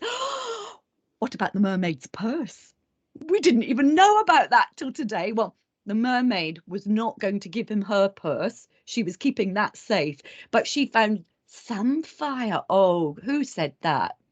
That was Miss Thurgood, Kelly Thurgood, samphire. Well done. That one we see in the supermarket. It's the only place I've seen it. You get the picture, everybody. He was well fed. And not only that, the mermaid would go down and she could swim through the many shipwrecks that are off the coast of Scotland, between Scotland and Ireland. Ships were always being wrecked. So down in the shipwrecks, she would find bottles of wine, claret, that they were taking backwards and forwards, trading across the ocean. So she would bring him back bottles of fine wine, and he would have his dinner of kelp and oysters, starfish. Oh, Mrs. Lloyd, I hope not. Not a starfish, but if you're getting bored of your diet, perhaps he did eat starfish. Maybe he had them for pudding. He would have his wine, and so he was doing very well for a shipwrecked man. But do you know something else? Boys and girls, can you think what else the mermaid found in the wrecked ship's holds as she swam through them? She didn't just find foods. She didn't just find things to drink. ships had gone down who had brought back, yes, who is that? Mrs. Fulton, well done. Claire Fulton, treasure. Look, here you are. Here was a treasure chest. The mermaid would go into the ship's holds. She'd find the captain's treasure chests. She would bring them up and she would give them to the merchant. And in those treasure chests, he found golden goblets, silver goblets, lots of money, lots of precious jewels all over my laptop. He would find strings of pearls. And a mermaid can swim and hunt like nobody else. So he was becoming rich. He had treasure chests lined up in his cave and he filled them with everything the mermaid brought back. But one day, when the mermaid was out fishing for his lunch, he spotted a ship, a sailing ship on the horizon. As quick as a flash, the merchant made a fire on the beach. He put all the green leaves on the fire, and as you know, green leaves create smoke. They don't burn well, they just make black smoke. But that's what he wanted. He fanned the smoke and he screamed, "Ahoy, ahoy, save me, I'm marooned." And sure enough, the captain of the ship, who had his spyglass, saw the smoke coming from the deserted island. Ah, there's somebody on the island. He sent 2 sailors in a rowboat to see who was there. And when they met the merchant, he explained, "I've been marooned. Please take me off this island back to land." But the sailors explained, "We are on our outward journey. We've left Scotland and we're going to Jamaica. We're going to trade rum and sugar. We won't be coming back to Scotland for 1 year. That was how long it took a sailing ship to get halfway around the world. Well, will you take me back to Gourock, back to Scotland when you return?" He said, "Look, I have some of the most amazing treasure. I can pay for my passage back to Scotland in gold, rubies, diamonds, jewels." "Yes, we'll go and ask our captain. We're pretty sure he will take you back." So the men rowed back to their ship, and it was agreed that they would come and fetch the merchant on their return journey. Well, a year passed. The merchant grew fit and healthy, swimming every day with his beautiful mermaid bringing him dinner. And during that time, she fell deeply in love with the merchant from Dumbarton. But once again, she was out deep in the ocean, swimming for treasures and food. When the ship came back exactly 1 year later, it sailed to the horizon, sent a man in a boat to fetch the merchant. And by then, he had at least 8 treasure chests lined up, filled with the mermaid's gold and diamonds. They loaded the boat and they sailed back to the ship. The merchant climbed up on board and he was so thankful to that captain for rescuing him. The ship set sail back for Scotland. When the merchant returned to the island and found her sailor gone, do you think she was happy? No, she was not. She screamed and cried, "Where's he gone?"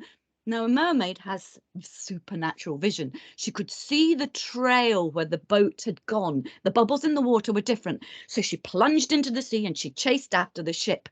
Now, she could swim fast, and it wasn't long before she caught up with that boat. She swam up to the bow and she screamed to the captain, "Give me back my man! You've taken my man! Give him back to me!" The captain was clever. He knew that a mermaid could cause a storm and wreck your boat. So he did the cleverest trick he could think. He took the ship's library, because down in the hold, all the sailors had books to amuse themselves for the long journeys. And he gathered all the books and he threw them overboard into the ocean. And he said to the mermaid, "Yes, I'll give you back your sailor. Could you just collect all those books up for me, please? They seem to have fallen overboard."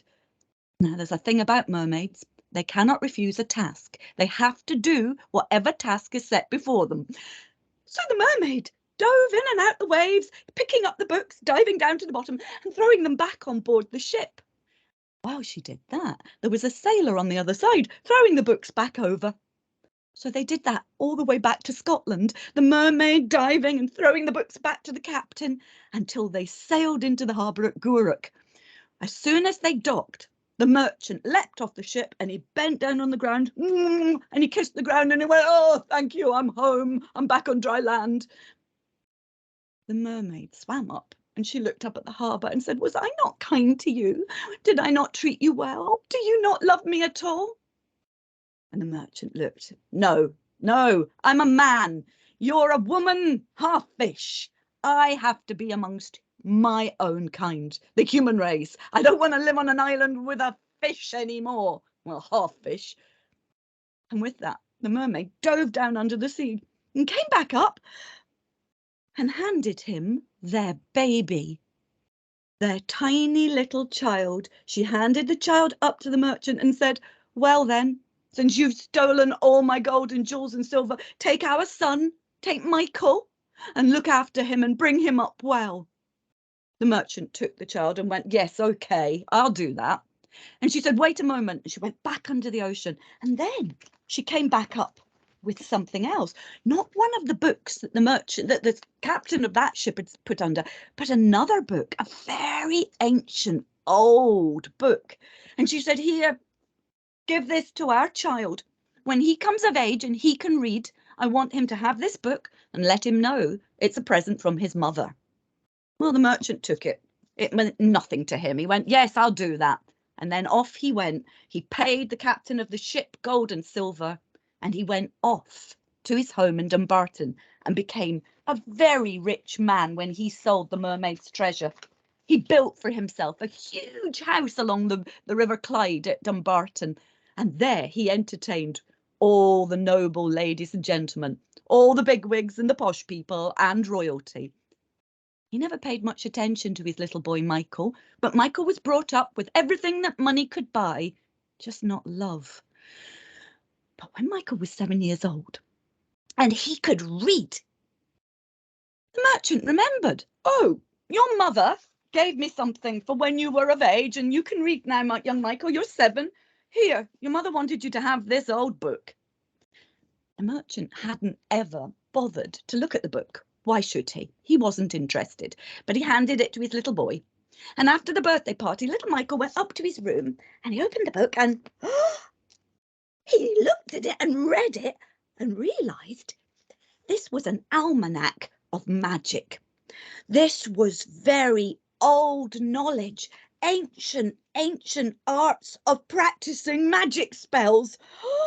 Well, little Michael started to read and he tried the first spell and he conjured up an entire army of devils, little tiny imp devils. They were wicked little creatures exploding all over his bedroom. They were going everywhere. They were swinging off the lights. They were pulling the bedclothes off. They were tumbling down out the window. He had to quickly look for a spell to control them. So he controlled the army of imps. And then Michael spent the next 10 years till he was 17 learning magic and how to control his imps. He had to keep them very busy. When he was 17 and almost a man, he commanded his little imps to take his father in a boat and maroon him back on the desert island, on that little barren island where he had been marooned with the mermaid. There was no mermaid there now, just seagulls. So that got rid of his awful father. And then little Michael went on to be the most notorious wizard in Scotland, Michael Scott. He built a big castle at Ardrossan. Ardrossan Castle was where he lived. And there he would have barbecues on the beach on lovely summer evenings like we have at the moment. And his mother, the mermaid, would swim up and she would join him on the beach for barbecues. They were reunited. So, ladies and gentlemen, boys and girls, if you ever go towards Arran or the Clyde coast or Ardrossan, look out for the mermaid. She's not having barbecues on the beach now because Michael Scott is long gone, but she's still there because she's a supernatural being, and you'll see her swimming with the porpoises and the dolphins. And that's the story of Michael Scott and the mermaid and the merchant. So, did you enjoy that story, ladies and gentlemen? I hope so. Good. Let me see. Oh, you liked it. It is a good story. And it's only in a very, very old book. Did you like the treasure chest too? Yes. Well, let me see. I need you to write a story. Not this morning. We're setting you up with some ideas, and I know that Jamie is going to give you your worksheets to do this, but I want you to think about Scottish mythological creatures. When I was collecting stories for Lanarkshire Folktales, my last book, I discovered that there seem to be mermaids in the past everywhere, in rivers, in ponds, in lochs. And I need you all to think about a piece of water near you. Perhaps there's a river by your school, or a loch, a pond. So what I need you to do is have a look. Is there any folklore about some mythological creatures, water creatures that live there, or maybe a mermaid? I found that just a 5-minute walk from my house at the bottom of the street, where the River Clyde runs through Lanark, there's an old stone they called the Carlinstein, and there was a little rhyme that said, "The mermaid sat on the Carlinstein, a came in her gowden hair. There may ne'er was in Clydesdale wide, was ever half so fair." So I've given you a translation for that, but if you can speak Scots, then you'll probably understand that. Came in her gowden hair, and she was fair. I mean, she was very bonny. So maybe you've got a mythical creature by you that we could put into a story. There's so many in Scotland, so many mythological creatures. I thought we could have a quiz, a guessing game. If I give you the clue to the mythological creature, see if you can guess in your class and come up with the right answer. So, are you ready? Hang on, everybody. I just remembered something. Have we got, can you see, the seahorse of silence? Good. Everybody shush while I read out the very first of your clues. Are you ready? These creatures are shape shifters. They live all around the coast in the Sea of Scotland. But sometimes they come onto land and they take off their skins, and they are very beautiful. If you find one of their skins and hide it away from them, you can keep them in their human form. But if they ever find their skin and put it back on, they will go back to the sea forever. What do you think? 1, 2, 3. Who is that? Mrs. Stevenson, Kirkcowan, Miss Melville, Strathgarve, Mrs. Melrose have all said Selkies. Yes! Thunderous applause. There you are. Selkies, the seal people. Well done. I think they are one of the most beautiful Scottish mythological creatures. And in my very first book that I wrote with my friend from Edinburgh, Alette, in Dancing with Trees, Eco Tales from the British Isles, there's a couple of beautiful Selkie stories, but you can find lots more. Selkies, well, the men would come onto land, onto the coast, and look for a girlfriend. But quite often, the female Selkies would come on moonlit nights and take their sealskins off and get into human form, and they would dance on the smooth sand. And if a sailor or somebody walking on the beach at night, a man, found a sealskin and hid it, well, he could then keep the Selkie girl. And apparently they made very loving, wonderful wives and good mothers. But if they ever found that sealskin hidden and put it back on, they just had to go back to their own kind in the sea. Well done, everybody who got that correct. Well done. Are you ready for another one? Okay. I think this is an easy one. I should have started with this one, but let's just see. If you didn't get Selkies, you will get this one. This is the most famous Scottish sea creature of all. Even today, people come from all over the world to try and see this creature. It lives in one particular place in Scotland, just one place that we know of.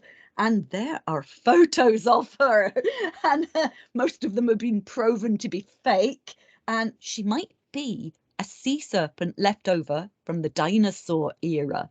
It's coming in. Miss Binney, Miss Lusk, Louise Curran, Lucy Goodbrand, well done. Mrs. Loudon, Mrs. Trainer, oh, you're all there. Cockenzie, Mrs. Fife, the Loch Ness Monster. Yes, she's lovely. Look at her. There, well done, everybody. Katrina Smith, well, Nessie, yes, that's her pet name, isn't it? Or Mrs. McGugan, Loch Ness Monster, you've got there. Well done, everybody. Did you all know that one? Yes, I think you did. Have a look at this picture. There you are, ancient reptile, a plesiosaur. That's an old painting. And there's a newspaper article about Nessie. There's a great story. Nessie has been known about since 1500 years ago. The 6th century is the first written time we have been told that Nessie was seen. And St. Columba, who was on his way with a band of monks to Inverness to visit the Pictish king, he met a group of fishermen who were having a funeral at the side of Loch Ness. And when asked who had died, they explained a fisherman had been killed by the enormous sea monster that terrorised the loch. There's St. Columba. Well, St. Columba and his party had to go on and cross the River Ness to get to Inverness. So the only way to do it, there was a boat moored on the other side of the water. So Columba sent his best swimmer. One of the monks started to swim across, and halfway across the loch, the waves and ripples on the water rose up as a huge neck monster, gaping mouth, screaming and roaring, was about to eat the monk. St. Columba stood calmly forward. He let his feet touch the water and he raised his hand and said, "In the name of God and Jesus Christ, I command you, stop, beast." The Loch Ness monster stopped immediately. It swam to the shore and put its head down in front of the monk, and it calmed down. It became meek and mild and put its head at his feet. And Columba said, "Never again will you terrorise the people." And that was it. From that day on, Loch Ness monster never killed another human being. Well, the monk, he got that rowboat and he brought it back, but not all of the monks fitted in. A whole team of them, 8 of them, managed to row in the boat, but that left 4 more men. So Nessie bristled up her back and the monks sat on top of her, and she took them all along the River Ness to Inverness. She was now a tame monster. So that's the wee story of Loch Ness monster. I'm sure you all knew that one, didn't you? It's a long time we've had stories about Nessie. Let's have another creature. Are you ready? Oh, hang on. Can you see? Oh, you might be looking at Nessie. The seahorse of silence. Okay, everybody, calm and quiet for the next clue. Well done. This is my favourite. In the Gaelic language, I don't know if any of you speak Gaelic, this creature is called Iach Ushka. That means water horse. It comes in many different colours, but they're mostly black. If you touch this creature, you'll stick to it. They make the water choppy with their hooves, and they love to drown people, especially children. Oh, here we are. Kircowan, Mrs. Andrews, Miss Finney, Miss Mackay, Miss Fife, Kelpie. Well done, everybody. You said Kelpie. These are great creatures. Here are some pictures. The Kelpie was said to be a dangerous water horse that would drown you if it got half a chance. But they weren't all nasty beasts. They weren't all intent on drowning people. My favourite Scottish story about a Kelpie is the Kelpie of Loch Venacher. And Loch Venacher is in the Trossachs, Lomond and Trossachs. And I think I've got enough time, have I, just to tell you that very quickly. It's a long, long time ago that the little woodland at the end of Loch Venacher was given a very particular name. It's a Gaelic name again. It's now, if any Gaelic speakers out there, apologies for my pronunciation if I can't say it correctly, but Corlavran is what it was called, the woodland, Corlavran, and that means the wood of woe. But why? Why was it a wood of woe? Well, there was meant to be a Kelpie lived in Loch Venacher, a brown water horse. But long ago, even before St. Columba was here, that water horse was known to be friendly, and it would come out and play with the children and help people push wooden logs out of the loch. And if anybody fell out their rowing boat, it would nudge them back to land and keep them safe. So nobody was scared of the Kelpie of Loch Venacher. And then one Easter Sunday, when everybody had gone to church and they were in church and they were singing the hymns, Well, the children were let out from the Sunday school to go and play. It had been a miserable, cold, wet winter and a wet spring. But on that particular Easter Sunday, it was the first time that the sun came out and it was hot. It was the first hot day of the year, so the children were delighted. Their parents were in church singing. They could hear them from the waterside, and the children were stripping their clothes off and diving into the water. Oh, it was so good to see the sun back. But little did they know, just 30 miles to the north of where they were, a great storm was brewing. Boys and girls, do you remember how to do the storm noises? Can we do that again? There was a storm brewing now. To the north of Loch Venacher is Loch Katrine.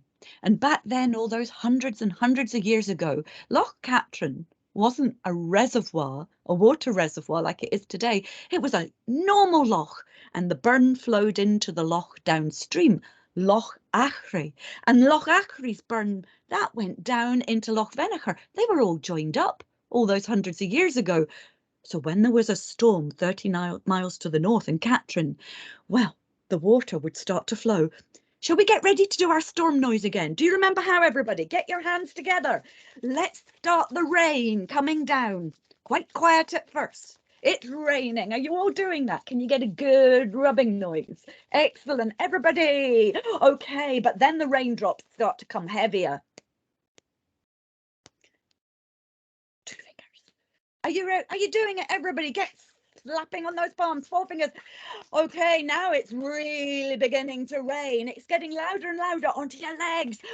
Oh, but this was one of the worst storms ever. Can you stamp your feet too? The sky was black and thunder, lightning. Coming, everybody. It was torrential. Oh, but lightning, thunder. But that wasn't all. The storm moved with the wind. It filled the loch with water. Oh, hang on, everybody. Are you still doing it? When you see the seahorse, silence. Very good. Everybody, Loch Katrine, 30 miles to the north, filled with water, and it started to flood. The burn split its banks. A torrential wave of water went down into the loch below, Loch Achray. That filled up all of the surrounding fields and banks. All the mud poured in. So it was mud and water. It poured down the Blackburn into Loch Venacher, where 15 children were swimming in the loch. The little tiny ones who couldn't swim were on the banks. They watched in distress as a tidal wave of brown water and mud came down the river. All of the adults were in church singing hymns and praising Easter Sunday when the huge wave swept into Loch Venacher, and the 15 boys and girls who were swimming were tossed this way and that. Big logs hit them and knocked them unconscious, and those poor 15 children didn't stand a chance.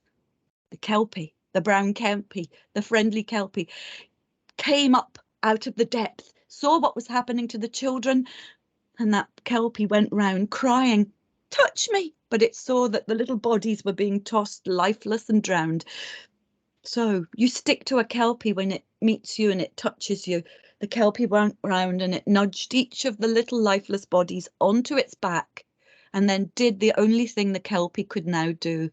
It went down under the loch, and it took the boys and girls to its own home under Loch Venacher. It was a beautiful home with grass paddocks of seaweed and water plants that live in the loch, and there were stables and a barn, and it was a beautiful place for the little children to live for the rest of eternity with the kelpie, their friend. So when the adults came out and discovered what had happened, they named the wood Cóil a Bhrean, the wood of woe, and they cried for their lost children.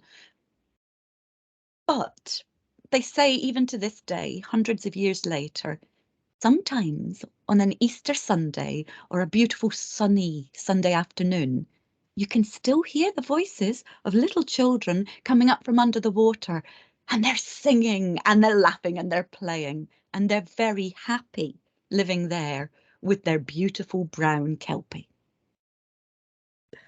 That's the end of that wee story. How are we doing, everybody?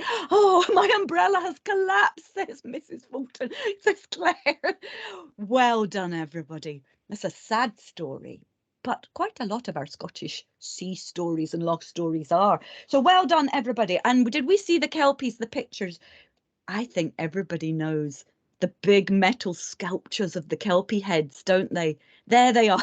It's not a good picture, boys and girls, I'm afraid, teachers, but it's an old one of me when I taught at the kelpies and did some storytelling inside one of the heads. That was very lovely.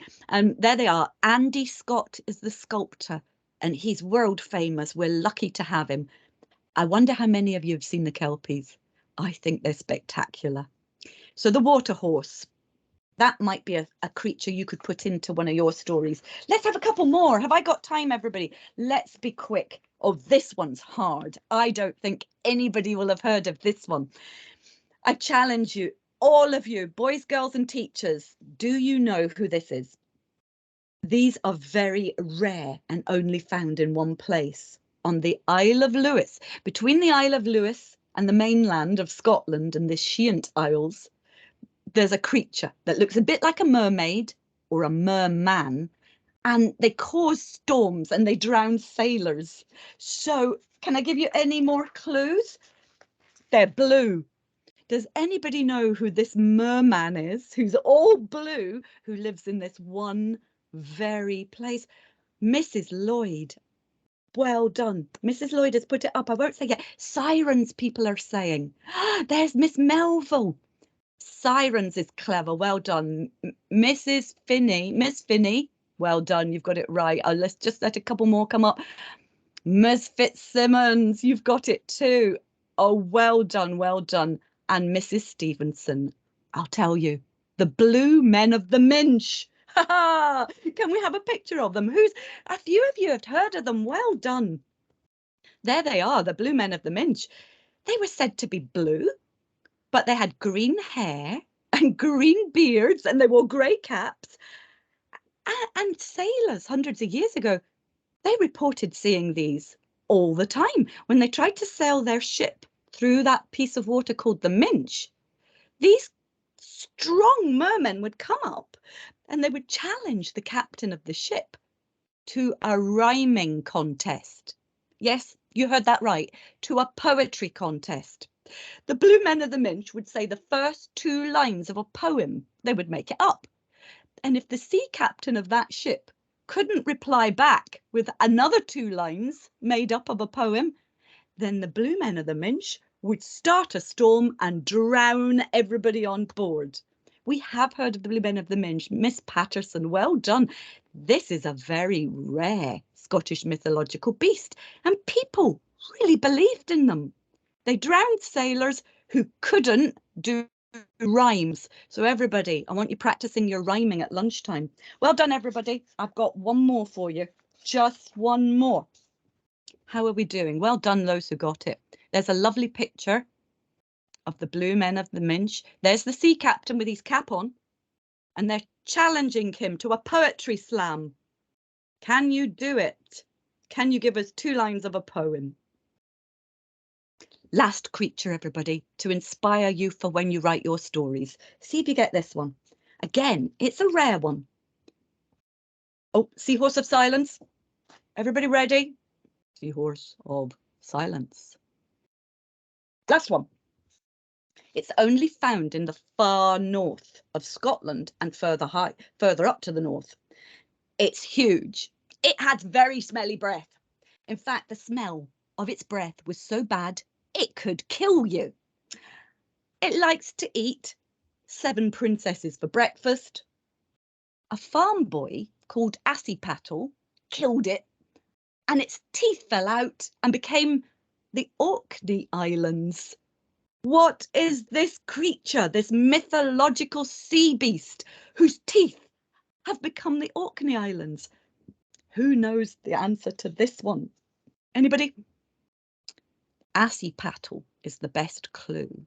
And there's a very famous Scottish story about Assipattle and a massive dragon. Kelly, you are correct. But that massive dragon has a name. Shrek That's funny. You are definitely getting the best prize for a laugh today. I don't think Shrek lived in the water, did he? Or maybe I haven't seen it. Hydra. Well done, Miss Beatty. It's a good answer, but it's not the correct one. Stronsay Beast, Miss Mackay. That's a very clever guess. Nobody's got it right yet. Ladies and gentlemen, boys and girls, Assy Pattle and the... Try. Well, this is a story for you all to research. It's not in any of my books, but it's in every collection of folk tales from Orkney and the Northlands. They loved it. Shall I tell you? Shall I put you out your misery, everybody, and then we can have a picture? It's called a stoorworm. S-T-O-O-R worm. The stoorworm. There's a picture, everybody. That, you were right. You were absolutely right. It is a massive dragon, Miss Thurgood. And the stoorworm was said to be the biggest, nastiest, evil dragon of the sea anywhere in the world. It could wipe out castles and kingdoms with a swipe of its tail. And at one point, the King of Scotland had run out of princesses to feed it. He kept his own daughter alive. He couldn't bear to feed it, but he'd run out of peasants to feed to the stoorworm. So he offered his remaining daughter's hand in marriage and a magic sword to anybody who could kill the stoorworm. And it was just a young farm boy who managed to kill the stoorworm, and his name was Assy Pattle. So when he killed the stoorworm, its teeth fell out and became the Orkney Islands, the Shetland Islands and the Faroe Islands, and its huge, enormous dragon body became Iceland. No, not the shop, the country to the north. Iceland is the body of a sea dragon. Well done, everybody. I have gone over time, so I better hurry up and get to the end, which is, I would like you to think about the nearest body of water to where you live. And maybe there's already a legend about a sea creature, or maybe there isn't, and you can make your own up. You could use any of the ones we've talked about today, and you're going to write a story. I've given you a crib sheet of how to write your story, and you're going to say hello and share your work eventually when you write your own folk tale. You could do it in class. Maybe you're good at illustrating, and you could illustrate this story. And we really want to hear your stories, and there might be a prize. Oh yes, a copy of Dancing with Trees, which has got lots and lots of different stories in it for you. I can't wait to hear your stories. And maybe that flapper skate, which is so big, could come into your story, or the mermaid's purse. It's been a lovely morning. I hope you've enjoyed that, and I'm going to enjoy the next thing too. Thank you, everybody. Wow, Alison, thank you so much. That was amazing. I think I could listen to you telling stories all day. And I almost wish you could. But just like Alison says, we've got the opportunity on the screen to win a copy of one of her books, Dancing with the Trees. And like she said, if anybody wants some inspiration in terms of creations for their folk tales and mythological creatures, we have a couple of examples on the next slide, purely to do with flapper skates that we've done. So hopefully these can inspire you. And this is our colleague Kat in Canada, and she's got her mythical dragon there. Thank you, Kat. And I think, when did you make that, Kat? Yesterday. So thank you so much for showing that. And if you could take a picture and remember to send it to us at Keep Scotland Beautiful on social media, or you can email it to us at ecoschools@keepscotlandbeautiful.org. And we've got some few more. This is a fantastic, I think this was just a cookie if memory serves. I don't think there was anything inside. Tell me if I'm wrong, please. It's a pie. It's a pie. Oh my God, I was wrong, It's a Kat. pie. A baked flapper skate. Wow. We've also got some other creations inspired by flapper skates in terms of their folk tales. These are all things that your teachers will have access to, so you can have a look again. But please, please be as creative as possible. We would love to see whatever you can think of. The more mythological and the more folktale, the better. And we love seeing these so much, and we love sharing them on our social media so that people outside all over Scotland and the UK and worldwide can see them as well. So we cannot wait to hear about your incredible stories and all the great mythological creatures that you create in all the variety of ways. Remember as well, if you have a question for Alison, please email us again at the same address, ecoschools@keepscotlandbeautiful.org, and Alison will be able to look through them over the course of the week, and we can get back to you at the assembly on Friday. Okay, because we are running a bit late, we're going to cut the shake-up time a bit shorter. So with your teacher's permission, you all have, if you could all stand up at your desk. We're just going to do this very quick because I know we've been sitting down for a long time.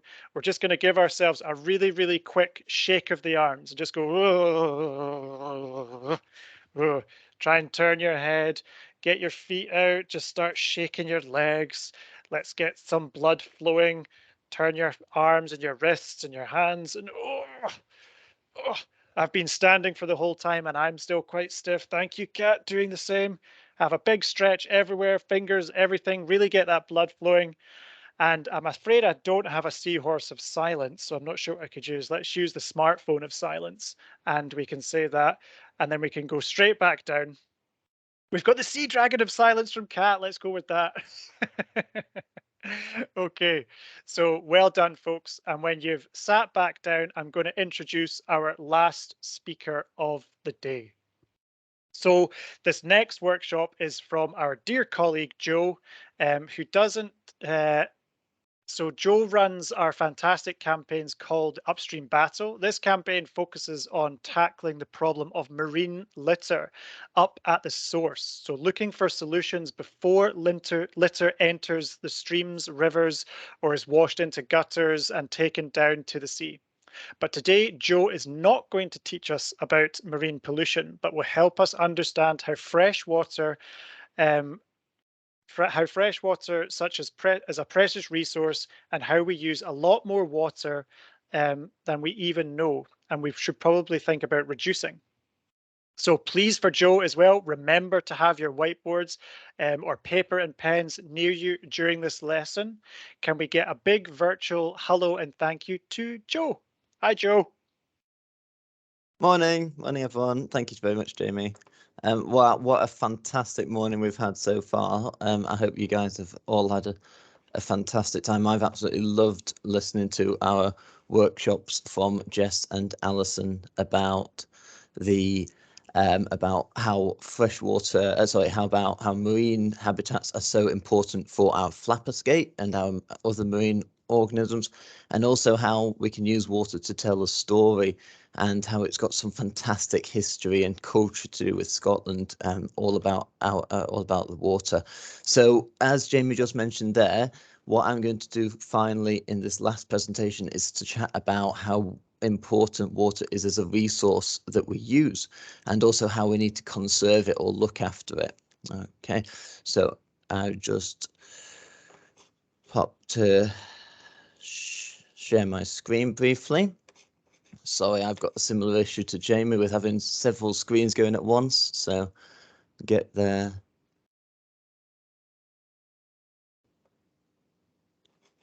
Fabulous. There we go. That should be it. Jamie, if we could have a quick yes, if that's worked. Yeah, I can see that, Joe. Remember, folks, if you can't see it, you can just try logging back out and logging back in again. Okay, great. So the first slide I've got here is this picture that we might all be very familiar with, and it is a picture of planet Earth from space. So I've got a couple of very quick questions to get our brains in gear after all of that moving around and creative thinking, to maybe have a think about a couple of things to do with water and our watery world. So the first question is, does anybody know? There we go. Does anybody know how much of our planet do you think is covered in water? Take a few seconds to have a chat with somebody near you or in the class, and then pop your answers in the chat and I'll have a look how we go. Oh, we've got some straight away. 70%, 70, all in the 70s. I thought we might have come across this fact already. Good stuff. Yep. So everybody's, oh, you've all got it bang on. I'm just going to skip straight to the answer. There we go, 71%. So I had a couple of people that have just gone through very quickly. Mrs. McCallan has got 71%. And there was definitely somebody earlier on that had 71% as well. So fantastic knowledge there. Okay. So what about, where do you think all of the water on our planet is found? Okay, where do you think keep answering the first one and put it with the second answer if you want as well, but where do we think that all the water is found, or most of the water? And there we go. Yep, lots of people knowing the answer to this one already as well. Fantastic. Oceans, oceans, oceans. You're absolutely right. They hold 97%. So yes, we were absolutely right that we knew that the oceans hold most of the Earth's water, but did we realize that they hold 97%? That means that less than 3% of all the water on the planet is fresh water. Okay, so we've talked a lot this morning about salt water, as in the seas and the oceans, but did we know that only less than 3% is actually fresh water? And even then, half of that is locked up in glaciers or in polar ice caps, like the North and the South Pole, in the atmosphere, down in the soil, and also, of course, in us. So that's why it's really important that we protect this resource. It's maybe not as abundant as we first thought, is that the fresh water that's available to us. So who needs water? We've talked a lot about this already, maybe right at the start with Jamie mentioning some things and also Jess. So who do you think needs water? Have a quick chat. We'll skip through this one. But it is basically absolutely everything. Water is essential for all life on Earth, every living thing. So all the plants and all the animals, and even the natural processes like the weather and the change in seasons, they all rely on water. Very simply, life on Earth couldn't exist without water, just like we were saying right at the start with Jamie talking about finding life where we find water. Fantastic. Yeah, absolutely. Having a look at the chat, everybody's got that as well. Humans, plants, all living things. You're absolutely correct. So whereabouts does our water come from? Again, this might be something that I think we've probably talked about a little bit in class or in school already. So again, pop some comments into the chat. And it's a process that we utilize in order to provide clean, safe drinking water. Oh, we've got a mixture of answers going on here, because we've got some answers which are from the tap or where we get water in at home. Absolutely. But whereabouts does it all start? This is interesting. Clouds, underground, lakes. Yeah, you're all on the right lines. There's a very specific process, which is the water cycle. So yeah, a mixture of answers there. Some people are saying that we get it straight out of the taps. Some people going down to the river with their buckets. But you're absolutely right that the water cycle is the process that we utilize. However, that means that water is a finite resource. So it's the same amount of water, just like Jamie was saying earlier on, as maybe even we have the same amount of water as maybe even the dinosaurs had, and we were therefore using the same water that the dinosaurs drank from. And when we turn on the taps, that's exactly the same water. It's just been going round and round the planet for billions of years. It might change state, as in from gas to liquid, but there's never going to be any more than what we have right now. In fact, there's going to be less, and that's what we're going to have a talk about for the presentation. So we know that Scotland, and the rest of the UK for that matter, has a reputation for being pretty wet. So does that mean that we need to worry about the abundance, the amount of fresh water we have? What do we think? Well, each person in Scotland uses about 165 litres of fresh water every day. And to give you an idea, if you were to fill a bath, just a normal sized bath, to the very top, not half fill it like you would have a bath, but all the way to the top so it almost overflows, then that has 180 litres in it. Okay, so that's 165 litres every day. And the average household is 350. So with all that rain that we get, you might think that there's plenty of water to go around. However, Scotland can suffer from water shortages because the rain can fill up the rivers and the lochs and the reservoirs, but when there's a dry spell, it can drop really quickly because we're using it. So this is a photo of Glendevon Reservoir, which is quite close to us in our office in Stirling.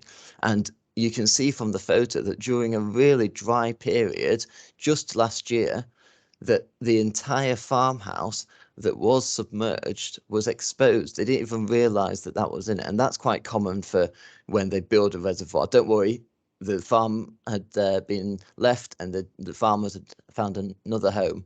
But that's quite common, is that they use these areas when they build a reservoir. But what an amazing photo that shows just how low the water level can get.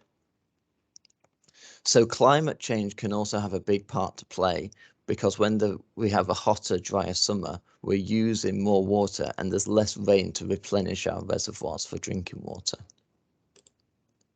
So we're very lucky to be joined from schools all over Scotland and maybe even from other parts of the UK this morning. So we're going to start having a think about where the water is around us.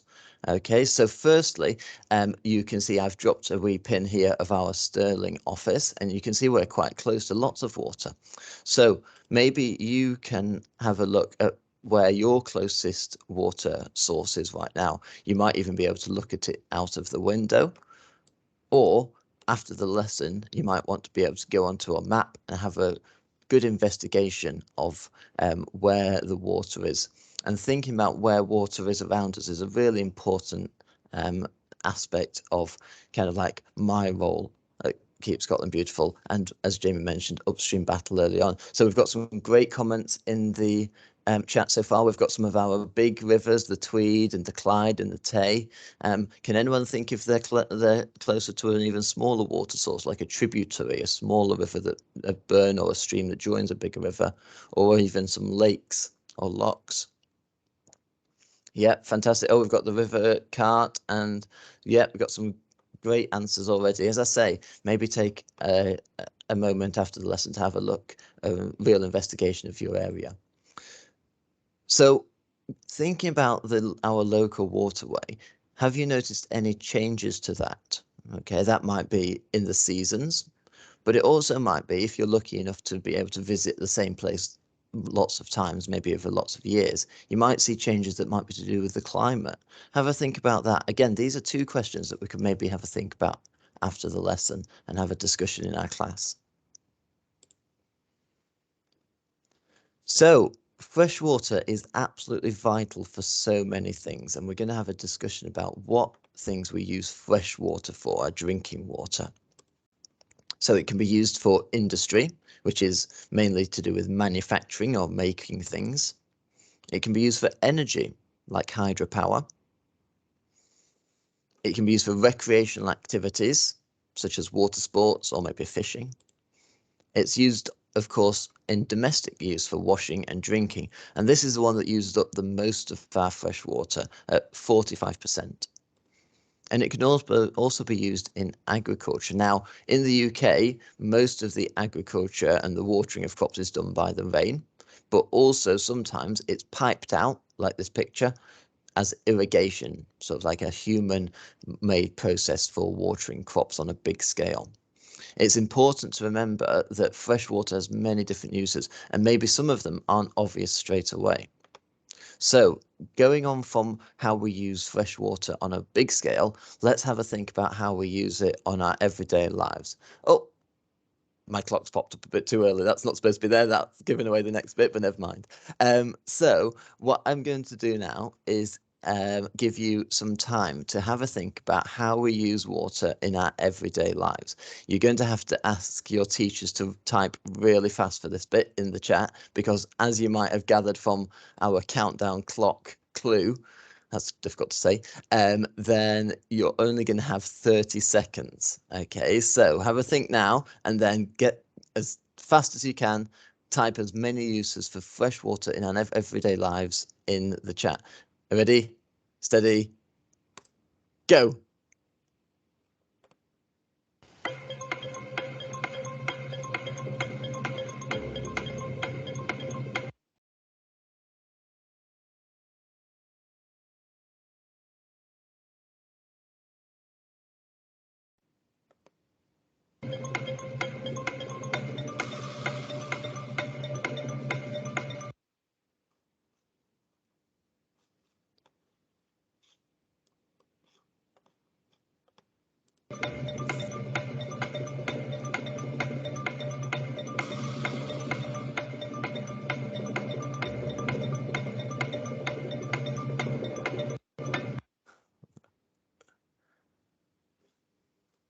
Some fantastic answers, guys. I am afraid that I can't look at the chat and have the clock going at the same time, so you've got an extra long 30 seconds. So I will pause it there. But there are some fantastic answers coming in. Really well done. Let's see. There we go. Sorry about the technical difficulty there. So with your extra long 30 seconds, you definitely got some of the really, some of maybe the more obvious answers. So what have we got? Washing, yeah, washing, drinking, swimming, heating, yeah, lots of cooking. Yeah, so we got lots of the ones that we might have thought of straight away. So really well done with that. But did you maybe think of some of the less obvious ones, such as things that we need water to produce? Everything from technology to medicines to food and even clothes and fuel for transport. Okay, so you can see that we use water all the time. So we've talked loads already about how important water is. Well, maybe this picture gives you a really good idea of how much we actually use it for. This is maybe something that we could do again after the lesson, is to try and think as many, because there are definitely pictures that I have not included on this slideshow here. There just wasn't enough space to make a clear picture of how much we use water for. So again, this is maybe something we can have a think about later on.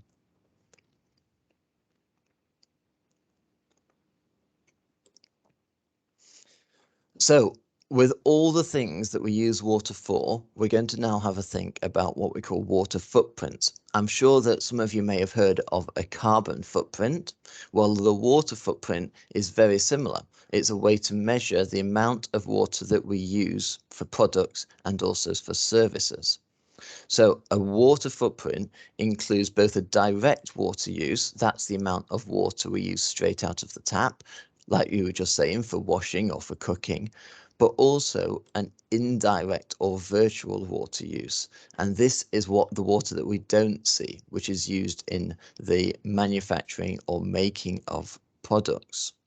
Okay, you can see from the picture that our indirect or virtual water use is significantly bigger. So we're not just thinking about the things, the water that we use straight away, but also the bigger picture of what we use.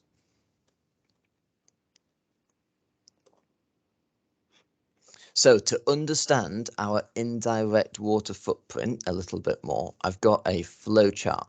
And as I explain the pictures, see if you can guess what the final product will be. Okay, as we go along, you can pop the answers of what you think it might be in the chat. So all products or services start off with 3 different types of water. The blue water comes from lochs, rivers, reservoirs, and groundwater. The green water is rainwater, and grey water is wastewater. So we use blue water to grow vegetables like wheat and tomatoes. As we said, some of this is in the UK particularly is done by green water as well. But for this example, we're going to say that the green water, the rainwater, helps the grass grow, which feeds livestock like cows. Grey water is a byproduct of this process by washing out sort of like the cow sheds and by the water that runs off the fields. Wheat and dairy cows need to go through another process to make another product, which again uses water. Right, by this point, we might have a few ideas. Has anybody popped anything in the chat?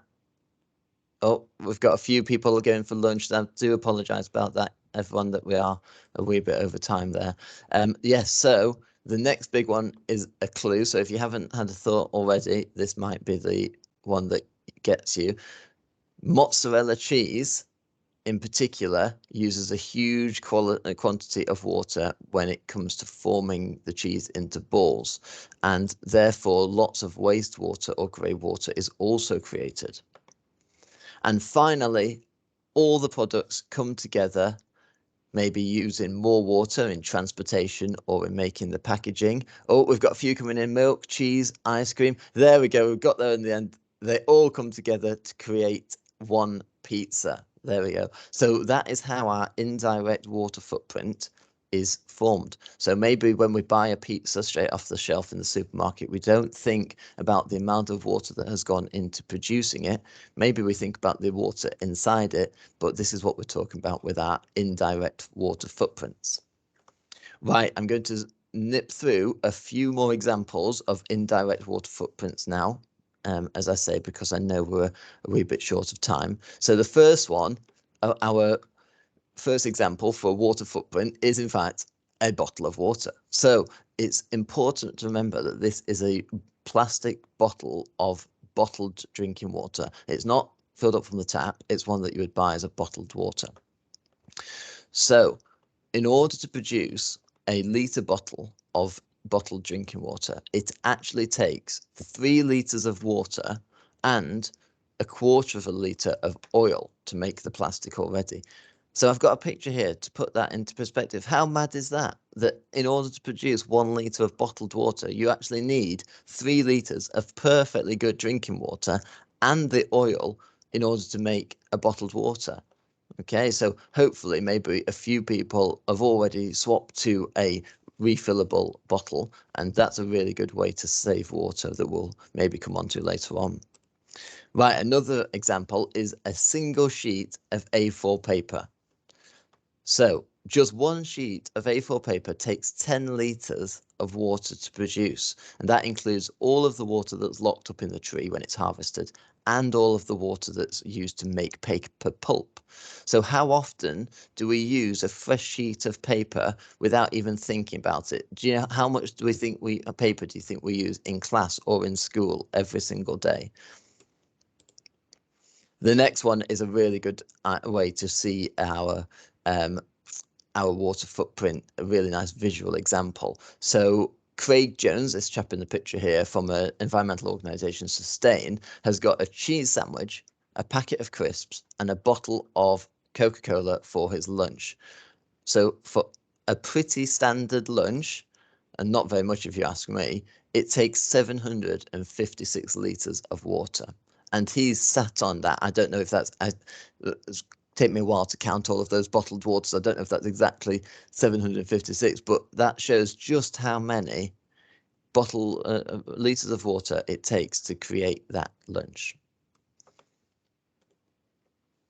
And finally, the last example is about the things that we buy, the products. So not the food that we consume, but the products that we buy. Because the things that we buy and the stuff we have also has quite a complicated water footprint. And that's because they're made up of lots of different materials. So a mobile phone, for example, in order to produce the circuit board, the electronics that goes inside the phone, takes 4,100 litres of ultra pure water. Now, ultra pure water is, again, itself quite complicated because that is where all of the dirt particles and all of the impurities have been taken out of normal fresh water, and that's what's used to create electronics. But unfortunately, ultra pure water then can't be used again. So that 4,100 litres instantly goes to waste. It can't be recycled into drinking water. So after we've made the inside, we then need to make the outside, which includes the screen and the case. So after all of that process has taken place, and maybe the manufacturing and the transportation to the shops as well, it takes 12,000 litres of water. So how many phones do we think there are maybe in class right now, or in school, or even on the planet? And at 12,000 litres for every single one, what an unbelievable amount that is. Right, so by now we're probably either completely mind blown or half asleep, and I don't mind which one. So we're going to do a bit of an activity, and this is one of our stand-up, sit-down quizzes. If you have joined our live lessons before, you might know what to do, but basically I'm going to give you two options, and it's a voting on whether you think it's one or the other by either standing up or sitting down. Again, I'll give you a few seconds to have a think, maybe for teachers to count how many pupils are stood up and sit down, and to pop your answers in the chat. So the first one is an apple or a packet of crisps. So this includes all the water that is stored in the fruit and vegetables, and also the process which it has to go through to be the final product. So what do we think?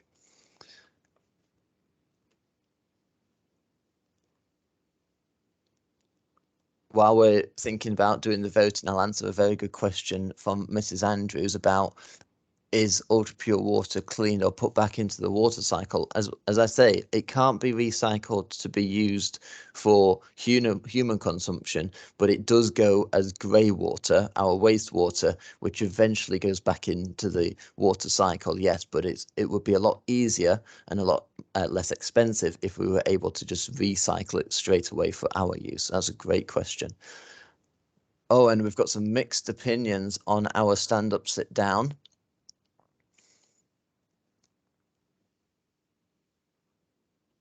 But the general consensus, I think, might be an apple, which would be right, because an apple takes 70 litres, whereas a packet of crisps takes 185 litres. Think back to the bathtub that I showed you a picture of earlier on, and the fact I gave you about how much water is used by every person in Scotland. That means that one packet of crisps is the same as a full bathtub and more than what the average for what we would use as fresh water out of the tap every day. Right, here's one for our teachers. We've got a pot of tea or a pot of coffee. Now remember, this is the contents of it, not the actual vessel that is used for the tea and coffee. So we've got a full pot of coffee and a full pot of tea. What do we think? And remember, again, we're going for which one is lower. So which one do you think is lower out of the tea and coffee?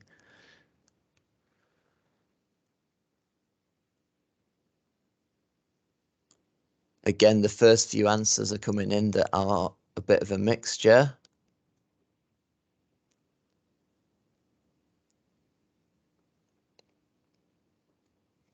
Interesting. Actually, from what I've seen in the chat, I think, oh, we've got a curveball of somebody saying the same. That would be mean of me, wouldn't it, if they were the same? But a few people have said that they think it might be coffee. Well, tea takes 90 litres of water for a full pot of tea. And coffee takes 840 litres.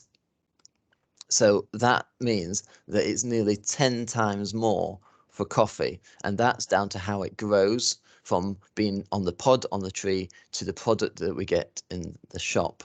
Okay, so what a huge difference between a pot of tea that we would have and a pot of coffee. And if you just think the only direct water, the only water that we need is to fill it up, but the indirect or virtual water footprint is everything else. So what a huge difference that is between how much we actually drink and how much is needed to produce it. So we've got another one to do, again, moving from food to more sort of like products. We've got a pair of jeans and a cotton t-shirt. So a pair of jeans, a denim jeans, and a cotton t-shirt. Again, which one do you think is the lower one?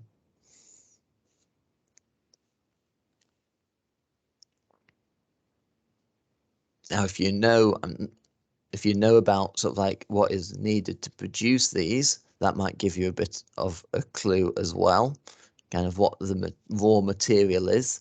As I said, it's a denim and then a cotton t-shirt. But actually, we've got a few mixed answers as well, actually. So I'll move on to the facts. So a pair of jeans, 8,000 litres of water. 8,000 litres of water to produce one pair of denim jeans, and 2,550 litres of water for a cotton t-shirt. So you might have noticed, if you were really beady-eyed, you might have seen that the amount of water has been going up every single example that I've given. And that just shows that the things that we buy, the stuff that we have, has a greater water footprint, and particularly a greater indirect water footprint that we don't see. So there we go, a pair of jeans and a cotton t-shirt. But how many of those items do you think every single one of you have? Again, how much could you do the maths of your wardrobe to figure out exactly how many litres of water are stored without even seeing it inside your water? So we're going to go back to our pizza now, and this is a bit of a slightly different of our stand-up sit down because it's added a new category, which is jump up and down. So if we were getting a little bit of a sat down, bit twitchy, this is a bit more of an active one. So we'll go back to our pizza, and can you have a think about that, what that one is? If you think it's in the tens of litres of water to produce our pizza, you need to sit down. If you think it's in the hundreds of litres of water, you can stand up. And if you think it's in the thousands of litres of water, you can jump up. Now, what we're going for? See if we've got some slightly more active classes around the UK and Scotland at the moment.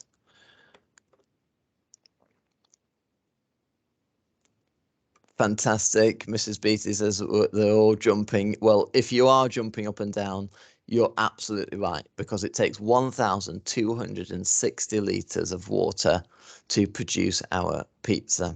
Okay, and again, that is going back to all the processes that we talked about in the flowchart, and maybe also the manufacturing to produce the cardboard and plastic box.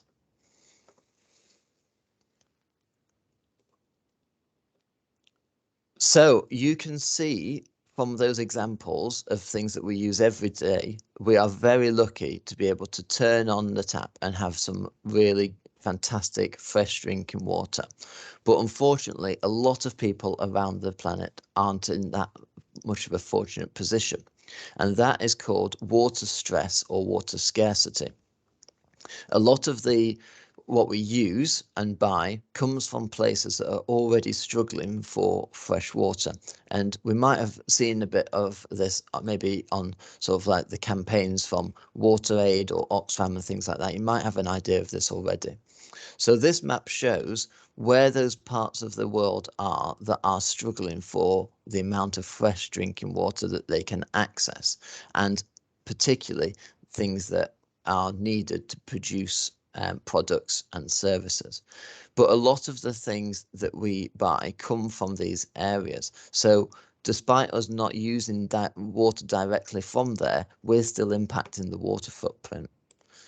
So some of the food that we buy, some of the clothes and toys that we buy, and also raw materials, particularly for electronics, come from these areas that are highlighted in red, which is the areas of the planet that are most under water stress or water scarcity. So you can start to see that the choices that we make might have quite a big impact on other countries. And this is what we mean by the virtual water footprint. We can't see it. So what can we do to help? We've spoken a lot about how we use water and what we need it for. So what can we do to conserve water or to look after it? From the examples we've just talked about, we need to think about how much of we consume, how much things we use. That's how much we use, and therefore how much water is created. It's something we talked about a lot about in our litter and waste live lesson, because when you throw something away, it's not just the waste product, but also all the water locked up inside it. As we've seen, a lot of that comes from other countries. So some things that you can do are to think about how to reduce your water footprint. And one way that you can do that is by looking at a water footprint calculator. This is something that you might want to do in class later or even at home, because a few questions to do with the water footprint calculator refer to things that maybe parents or whoever's at home will know the answer to. Okay. But we can also take some small steps to reduce water at home.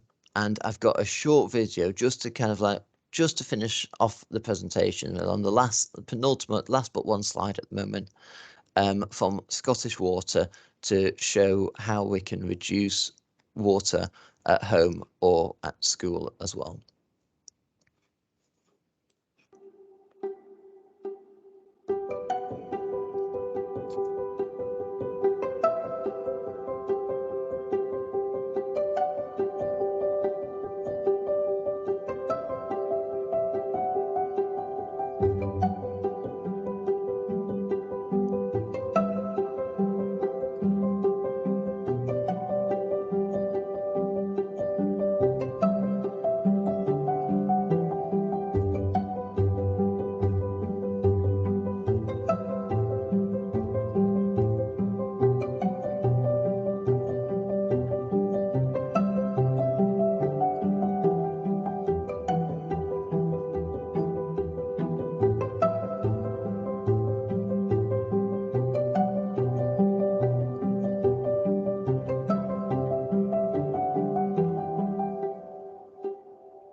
So I know that video was quite a quick one, so I do recommend going back and having a look, maybe at a slight look over that again. There are lots of other water saving videos available as well. So that just gives you a few ideas that you could do at home or at school to reduce the amount of water that we use. And I hope maybe you've taken a few of those ideas away with you. So here are some more great ideas for conserving water by our eco schools. So I will go through. Oh, we've got a comment saying that the slides didn't move on. Did anybody else having that issue? Can people see the water conservation slide? Oh. I can see it fine. Yep. Joel. Okay. Sorry. Thank you, Jamie. Yeah. So the eco schools examples, with lots of different ways that we can conserve water, and these, as I say, are all from school examples. So everything from different ways to collect water by simple things such as cutting the bottoms off plastic bottles and using them as a water catcher, all the way to installing a water butt, or even some clever guttering on the wall, such as this example. You could also create a display to spread the message in school and the community about water usage, or maybe even help raise money for those less fortunate that are facing the water scarcity we talked about earlier on. And we could also think about how we can record or investigate the amount of water that we're using in class or at school by creating a sheet or a chart, but also maybe installing, if this is an option for your school, a rainwater measuring unit. And there's also ways that you can attach that to your water butt, so you know exactly how much is being collected. So these are some fantastic ideas for different things that we can do in our eco schools. We've got a few comments coming in about people already having water butts, which is fantastic, because remember that from the video, using rainwater instead of a hose that's connected to our house water is a great way to save the amount of water that we use.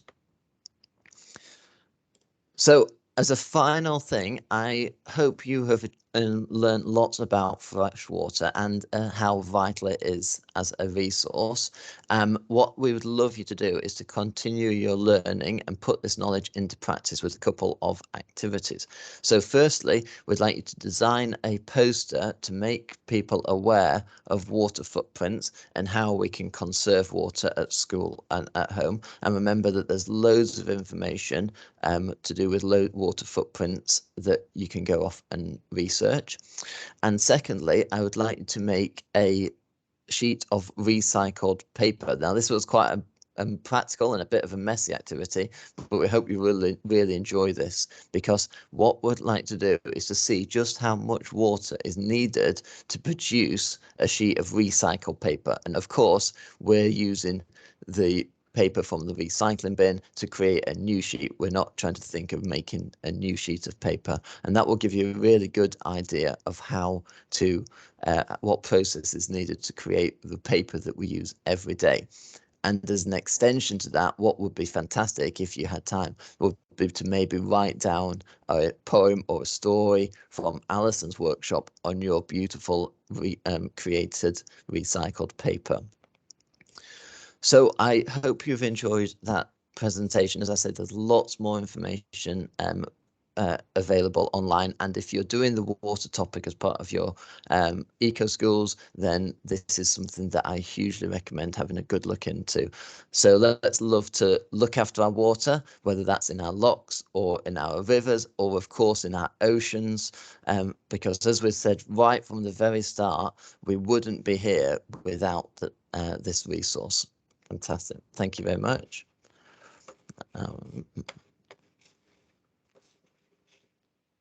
Thank you so much, Joe. That was fantastic. It's really made me think, because I'm a bit of a pizza monster. So it's going to make me think absolutely in the future about how I choose to save water and things like that. So thank you so much for that, Joe. Really appreciate it. Okay, I'm just going to share my screen, folks, and I'll try and wrap things up very quickly because I know everybody's desperate for their lunch.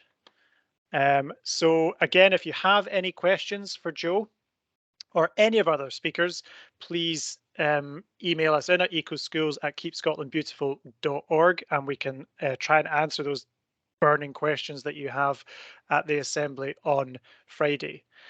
Just a reminder as well, we have a quiz. So one question, if you remember, from each of the presenters that we've been lucky enough to see today. These questions will also be in the SharePoint folder, which your teachers should have access to. But the questions are, what other name do flapper-skates egg cases have? Please don't say this in the chat. Whatever you do, keep it to yourselves. Can you name at least 3 mythological water creatures that we've learned about today? And most recently from Joe, can you mention 3 ways in which we can conserve water or reduce our water footprint? Okay, so don't put your answers in the chat because you need to submit them for the prize draw. So how are you going to do that?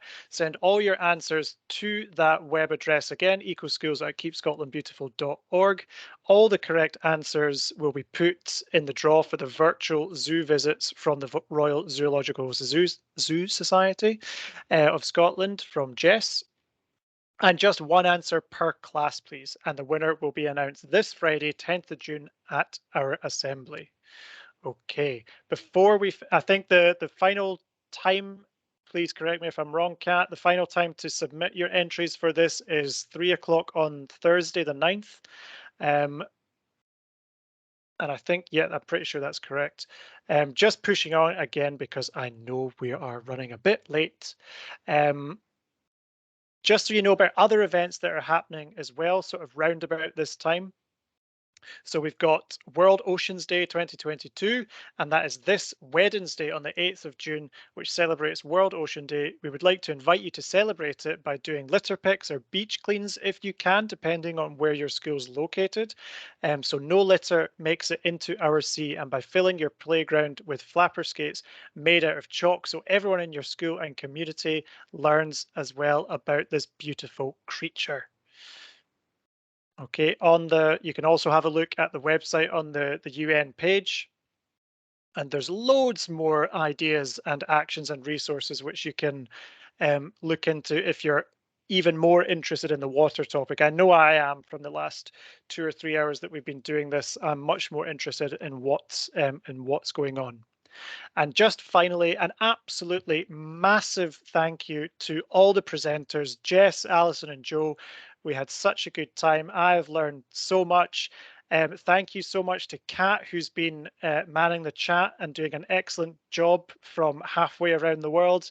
And can we just also have a big virtual thank you to our colleagues Andrea and Libby, who this wouldn't have been possible without them. So thank you so much to everyone doing this. There's just a final slide of the reminder of the quiz questions, which I can leave up as everyone disappears, or you can have a look and think in your class to yourself. But thank you so much, everyone. I hope you have a great lunch, and we look forward to seeing hopefully all of you on Friday. So thank you so much, everyone. Had a great time, and I hope you have too. Bye.